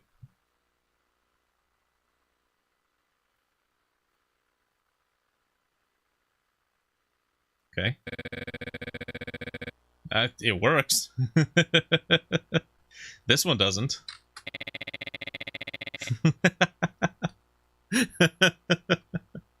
It actually works.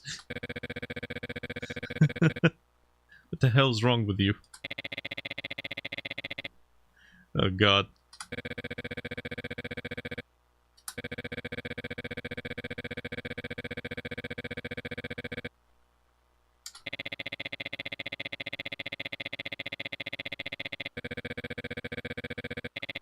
Okay, it's... You have to be reading it for it not to be annoying. Holy crap.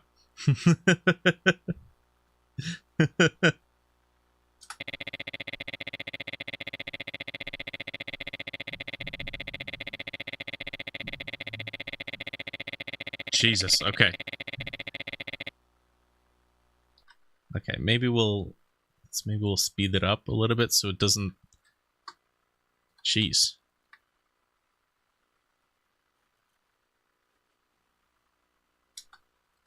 Or we make the sound stop maybe after like 2 seconds.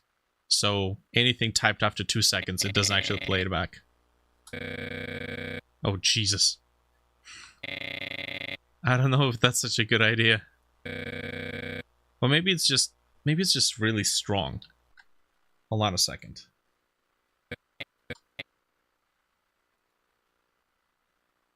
Maybe it's just way too strong. Let's cut off the high end. Low pass. Taper it off. And then so no low end.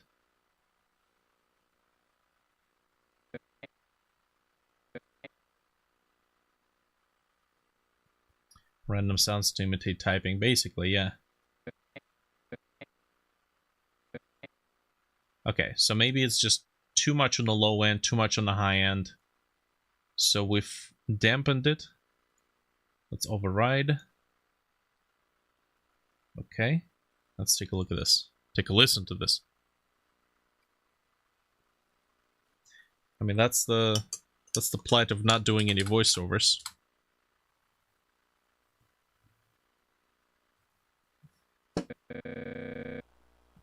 Okay, it's not too bad. I mean, it's also silent right now. What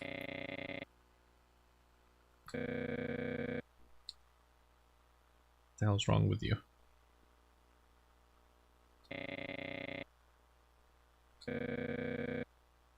Okay, that's not too bad.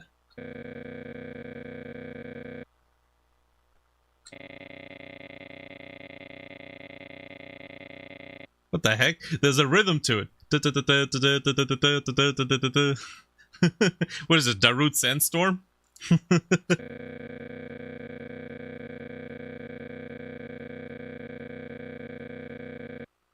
That's kind of funny.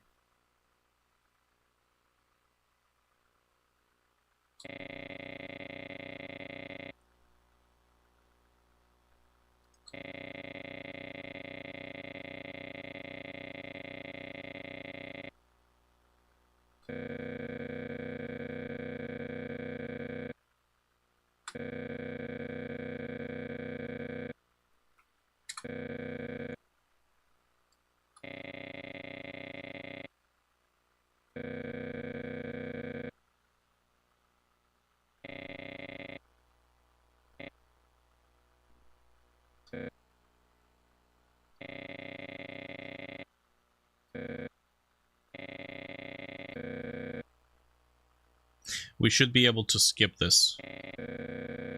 We should be able to skip it while it is typing. While it is typing, we should be able to skip the whole ordeal.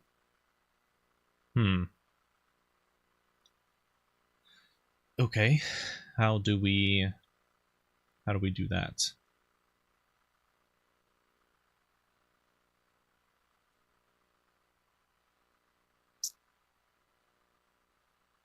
The message needs to know if it is still typing. And I guess any message starts typing. Typing equals true. Okay. So here, else, when it reaches the end, typing becomes false. Now, when it is in the middle of typing, we need to autocomplete.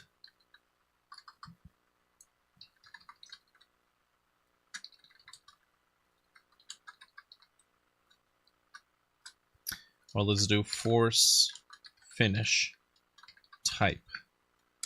So typing becomes false automatically, and then visible characters is going to be set to -1, which causes it to reveal everything. And then we're going to prematurely stop both the sound effect timer, or I guess we don't need to worry about the sound effect timer. It's not going to start automatically. But we do need to stop the typing timer. Okay. Now, this is something that we do in the generic NPC. Let's see here.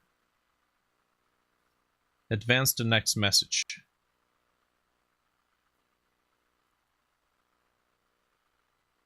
Destroy active message, start dialogue. Physics process. Why is it in the physics process? Maybe that's why it's no. This should not be in the physics process. This should be in the regular process. This is old relic code. Okay. Unless there was a particular reason to place it in the physics process. Maybe order of code execution. I sure hope not. Okay. If master node dialog in dialog. Skip cutscene time.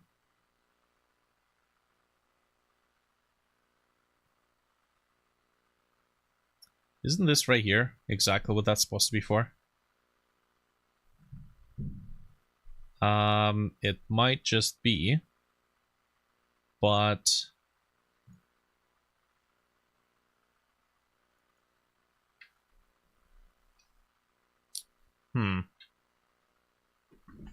maybe the system doesn't quite work because we've switched it to what? We've switched it to use a typing effect. So it's no longer relying on the audio timer, likely. Yeah. Okay.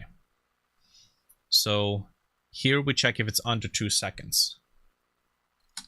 If the release is under 2 seconds, skip current message typing. Okay. Now we don't want it to be based on what? We're not doing this.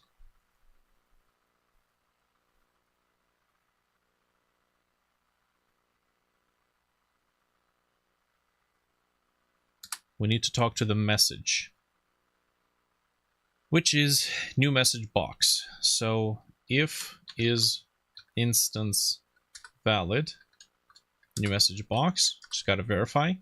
If new message box dot typing is true, new message box force finish type.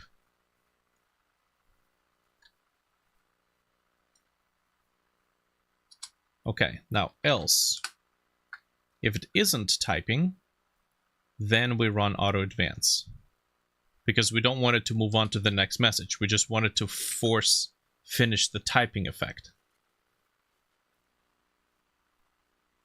What's that line in coding workspace in the middle? I have no flippin' idea. It's been there since Godot 3. Nobody knows. Maybe it's some graphical GUI glitch. Oh, and we crashed. Invalid type. Is instance valid? Is instance ID valid? Ah, man. The freaking autocomplete. It used to autocomplete is instance valid. Now it's is instance ID valid.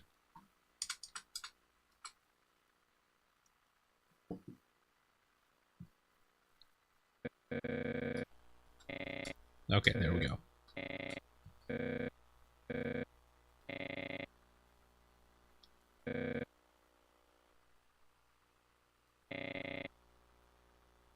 Yeah, that works.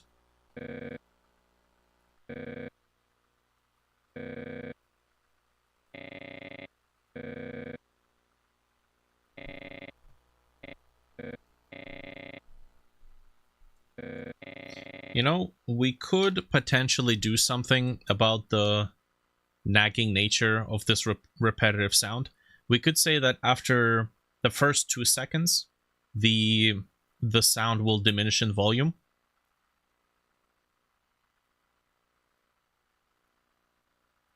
Let's say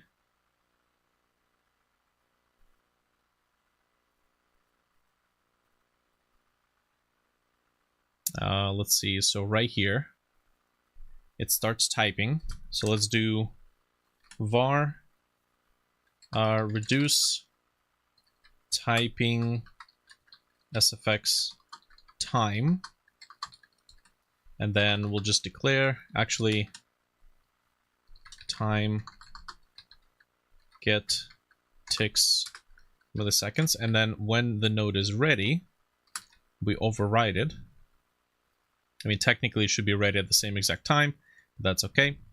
I'll just declare it as 0. When a node is ready, it will record the time, and then we'll have a func process if time get ticksumsec minus the last time this was recorded is over 2 seconds. Maybe the sound is equals to the word length rather than being played for each letter. Oh, you are absolutely correct. Hold on a second. It shouldn't play. Hold on. It shouldn't play on null the spaces, right? It should definitely not play on the space characters. Okay.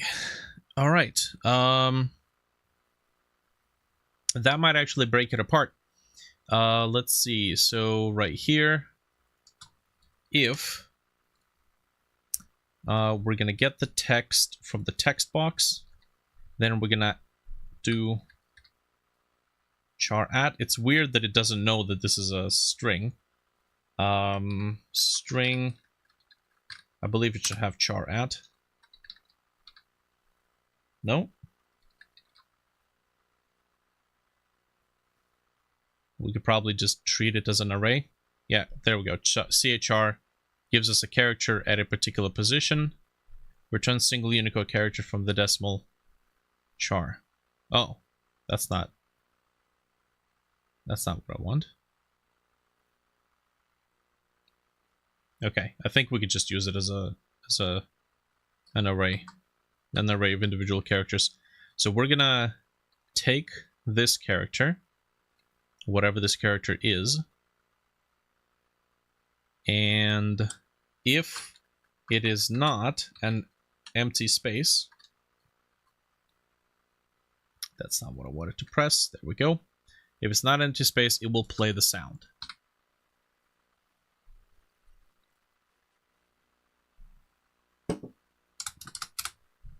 Let's see.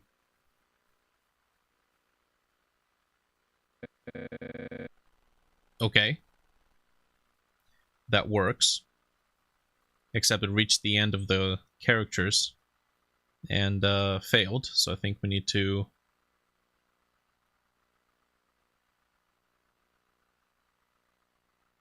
do what?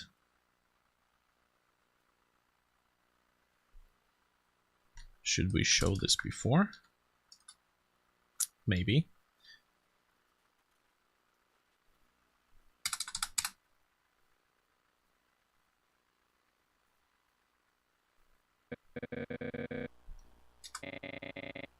Ah, that actually works.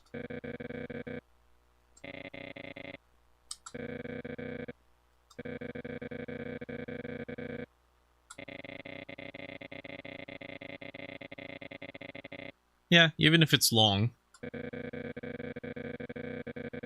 Let's do the reduction in volume anyways, just to see what that sounds like. Okay, so we'll say if the time surpasses 2 seconds, it has the volume decibel set to 0. So we're gonna do volume dB, transition to -15, minus what it is right now, divided by 25.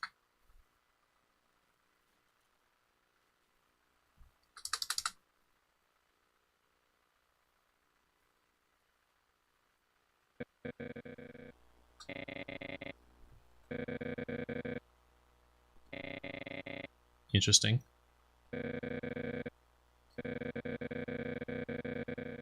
Oh, okay, it does work.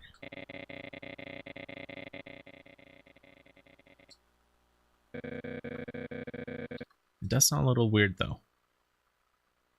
Maybe we can do... What if it doesn't wait, but the transition is very long.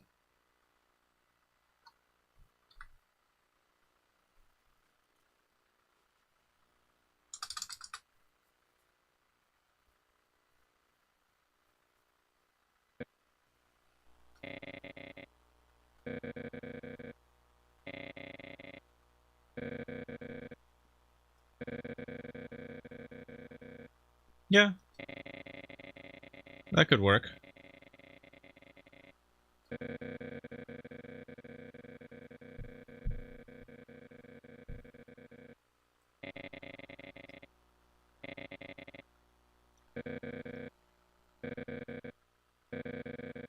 Yeah, not skipping the message immediately does help.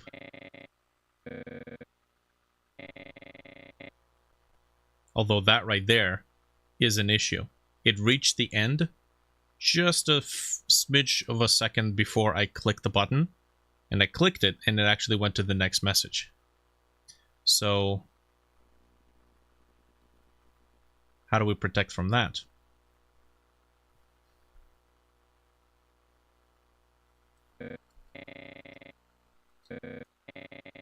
Yeah, like that. We could say that you have to wait at least a second to move to the next message. Or half a second, something along those lines. So if you accidentally click too soon, it's not going to let you skip.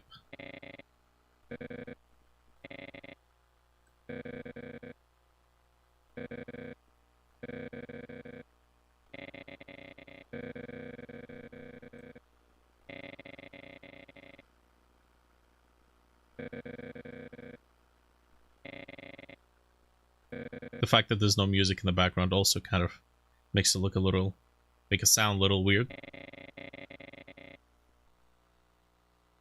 What the? Hey, there's supposed to be something here. Why are we staring into the void? Okay, also, did it do it automatically, or... It shouldn't.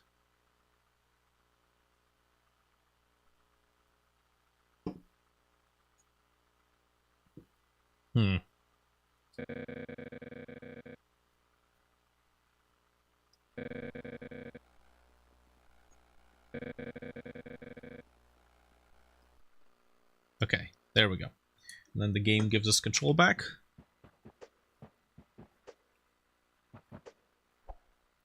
Okay, I am a little bit more hopeful now. Also, there seems to be a bit of a weird bug where this kind of a long jump doesn't seem to work.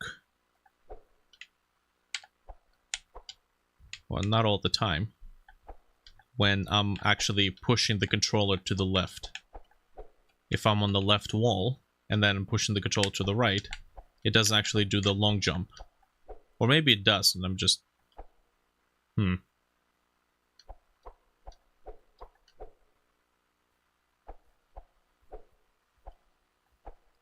I gotta say, I wasn't a fan of Super Meat Boy Forever's decision to make you just run in one direction, and then all you're doing is controlling the jump, and your direction is switched when you hit a wall.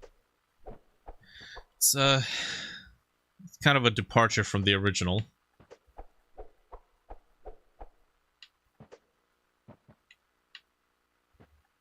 Oh, what the heck is that? I get stuck there.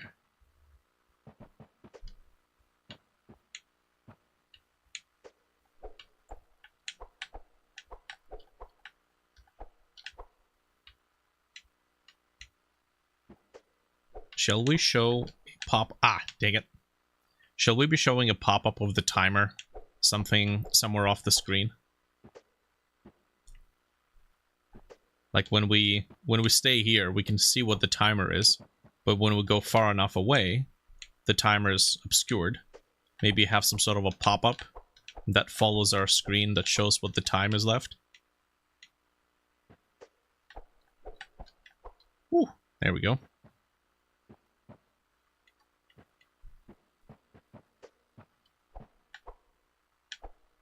Or a sound. As some sort of a warning sound. Well, I want to let them know exactly how much time is left. So I believe there's another message that is being triggered somewhere here. Oh, maybe not here. That's right, this is a repurposed level.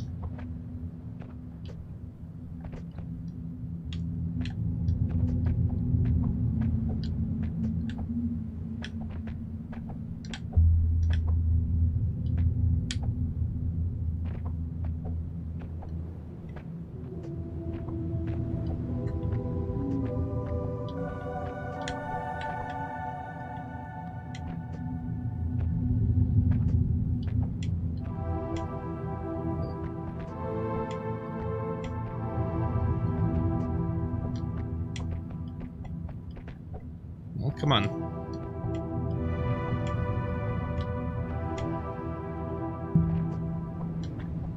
Guess that might not be possible. Interesting. When did that happen? Oh! Ah! Dang it. Yeah, we changed the movement physics a little bit. Looks like I can't get over that little jump. Hey! Okay, it's not very intuitive. It's not supposed to be like that. Whoops.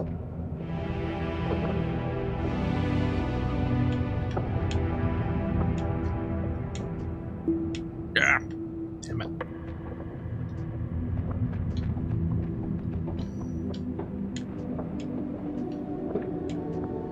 There we go.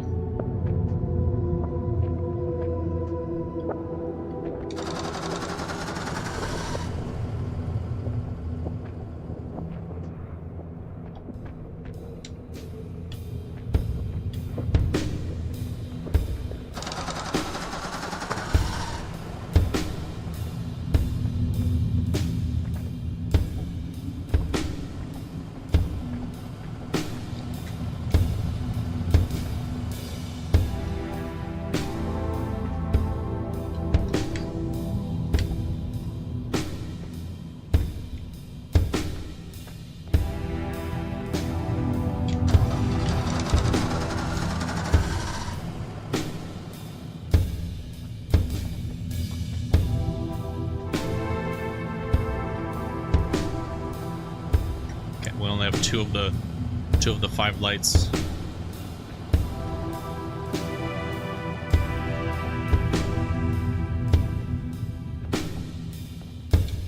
Oh, okay.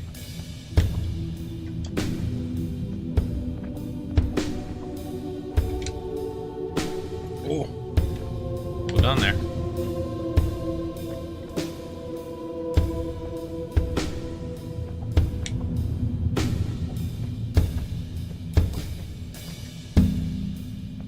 Oh, damn it. Okay.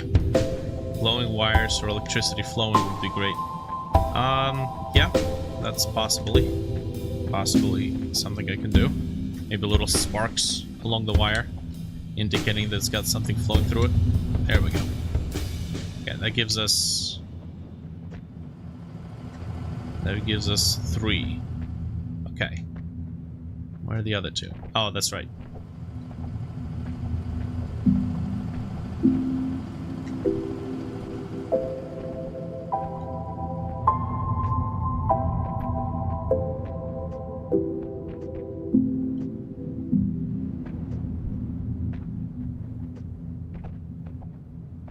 I gotta say, it's a little unfortunate that the line 2D node doesn't do Bezier curves. Because doing these hanging wires is, well, it's a little tricky. I have to subdivide and manually draw these curves. It looks kind of ass. Oh, come on. There we go.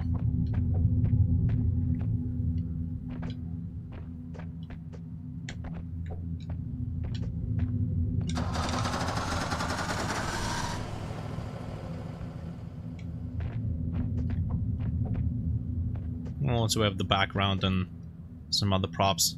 Something I want to do is make a parallax background behind the tiles with some massive pieces of machinery. Like giant girders, steel beams, something that communicates the ginormous space of this.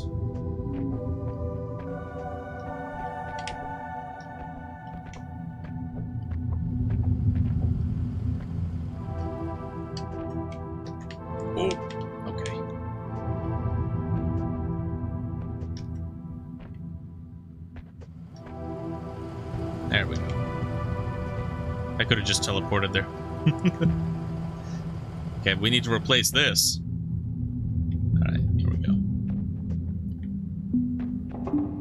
So I believe there's a pop-up message somewhere here.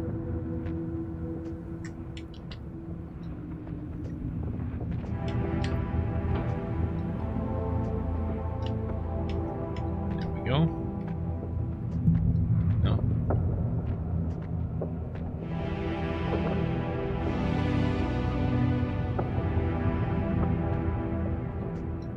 Oh, okay. That right there, that's the message, isn't it? Yes. What's the error? The error is nothing. Play cutscene? Wasted enough. What the heck is this? Wasted enough Malcome. I think we might have done something here.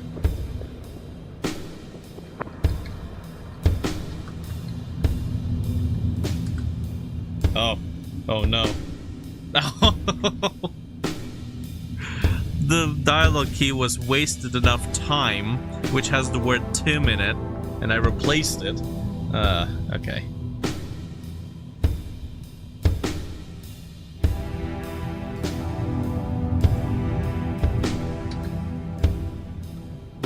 Okay. Well, hold on a second. Is this mentioned in a couple of places? Count. No, just one. Wasted enough time.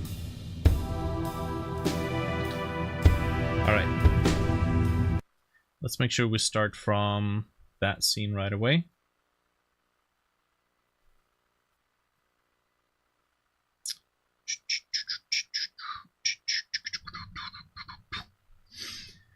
Okay, mountainside post escape. Sandbox, test arena, demo action intro. No. Mountainside. Also no. This one. No. Yes. Okay.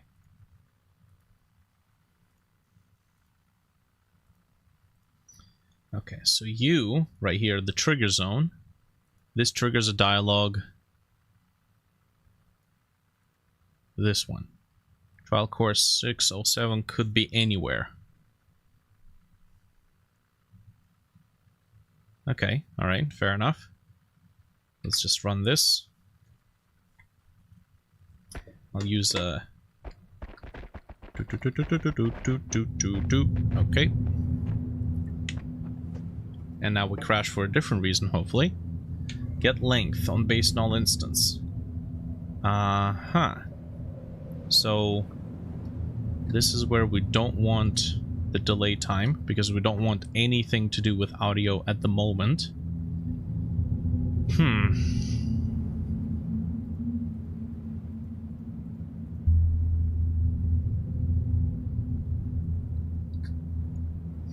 Okay.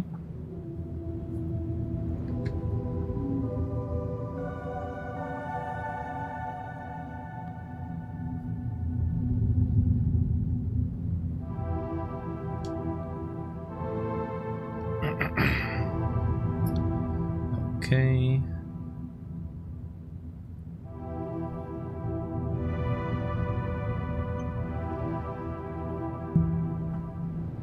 Let's see.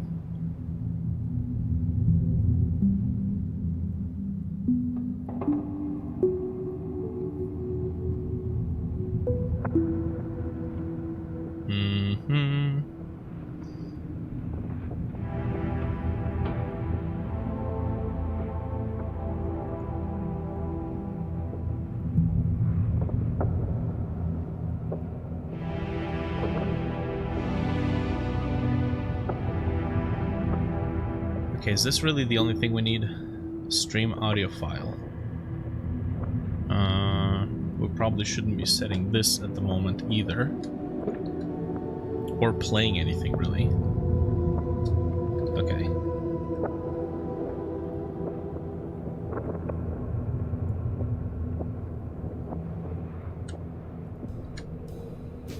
I don't want to disable it.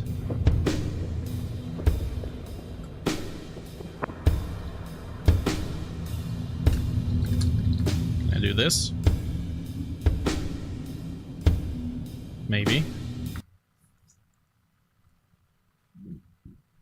I don't want it fetching any sounds. I don't want it to try to set the sound. Okay. Alright, well, let's skip that part. If phrase has message as well, it will be prioritized.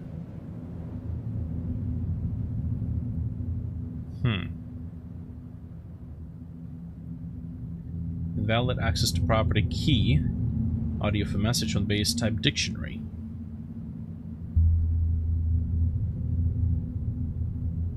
Message content.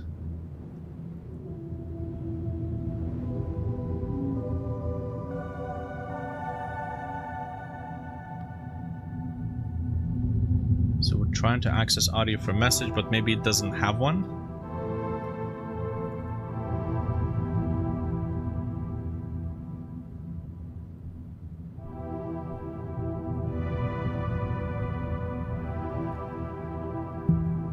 Okay. There's no audio for message here.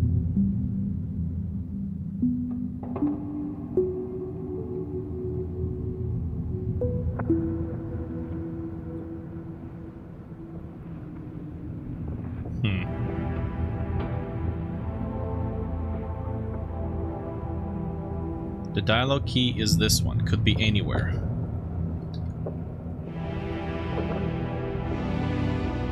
Yes. The message is start. That's this one. There's a sound, but there's no audio for message here.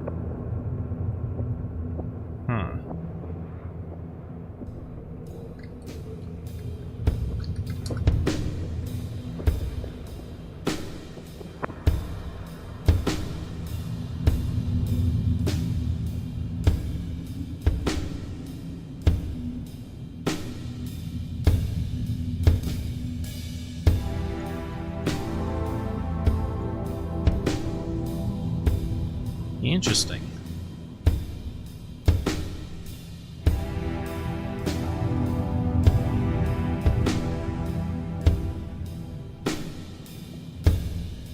Okay, so it seems like the dialogue tool populates an empty string for the audio for message, and if it does not exist, it doesn't actually account for it.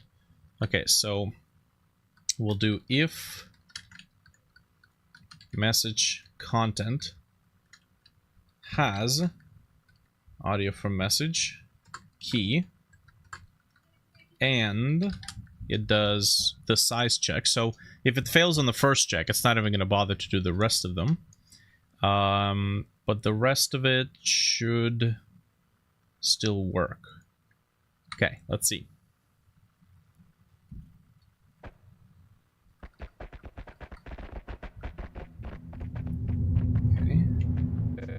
Hey! Okay.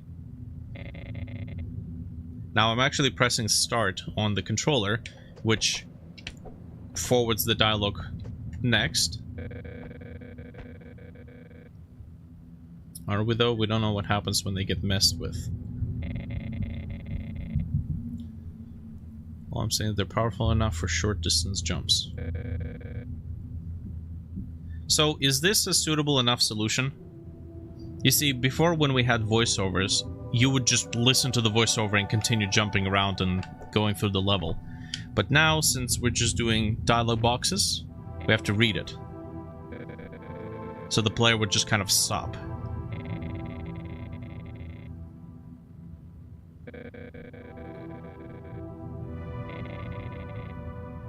Does this seem like an okay enough solution? I think we can do like character faces to the side of the dialogue box as well. That would help with identifying who's talking, besides the names. I'll have to make the character designs first, though.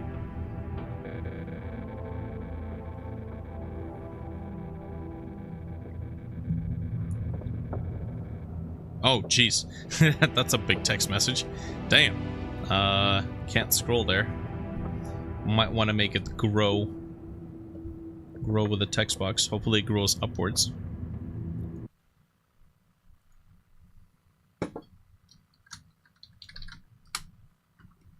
Single message. Let's see here. Fit content.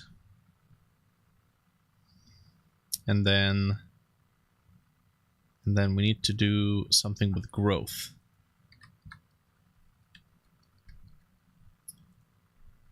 Text direction. Layout direction.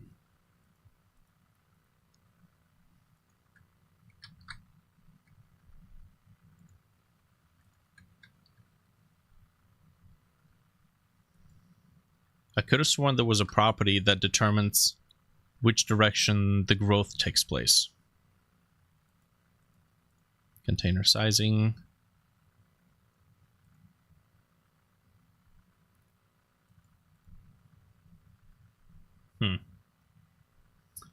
Okay.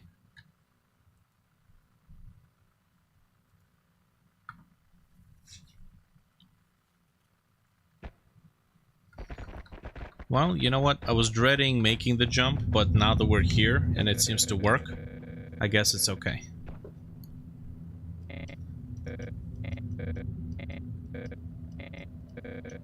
I also see some Malcolme issues when we did the replacement of text.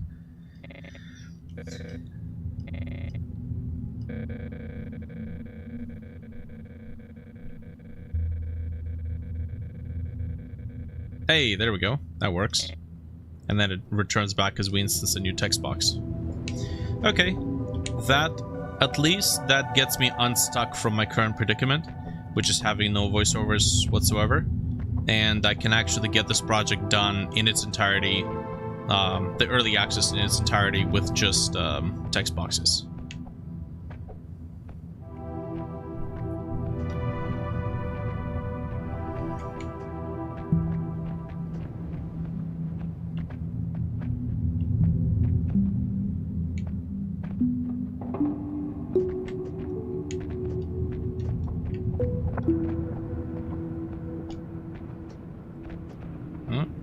Camera limiter over there.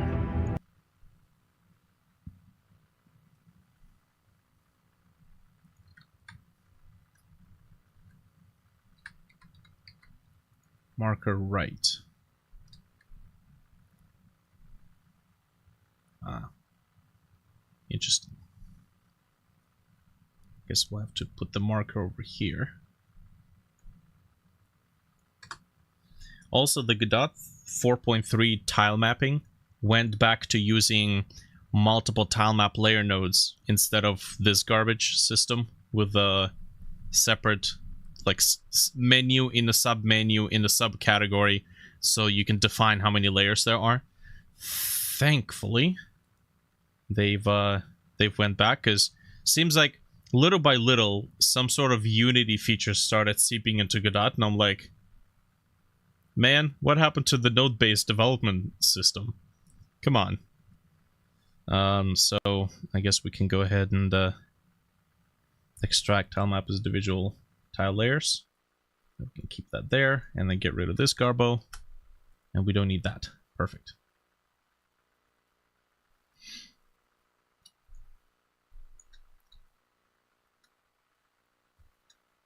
There we go. All right. I think this should be okay. What do you think? What do you think about the reading? Is that too much of a hassle?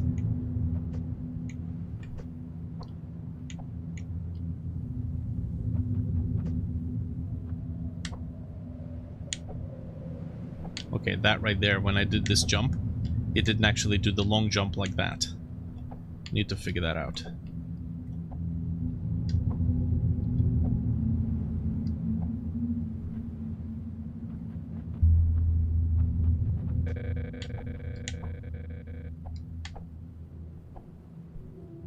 Yeah, thankfully the skip dialogue button is start, not jump or anything else.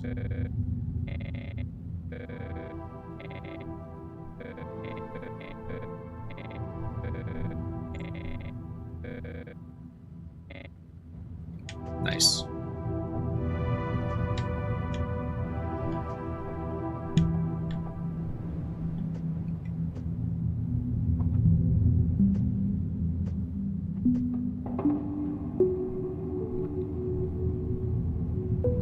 You know, maybe I'll offer the toggle between voice acting and text boxes.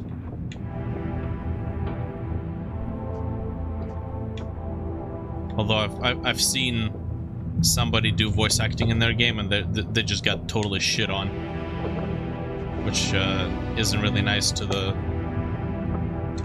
voice talent who's contributing their time. They just went into the menu and disabled dialogues entirely. I'm like, man.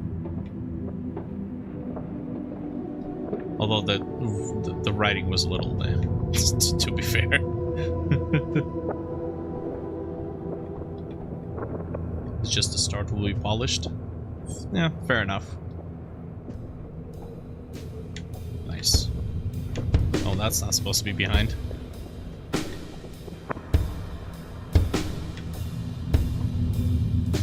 Okay, cool. So, that's pretty good.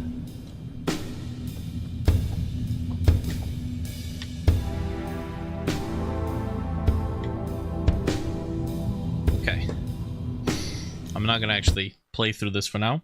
I'm gonna save this, and I think I'm gonna take a longer break now. So let's wrap it up here for this stream. Hopefully we'll be back later on. Continue working, get some progress done. It's good. It's good stuff. Alright, fellas. Thanks for the company. Appreciate it.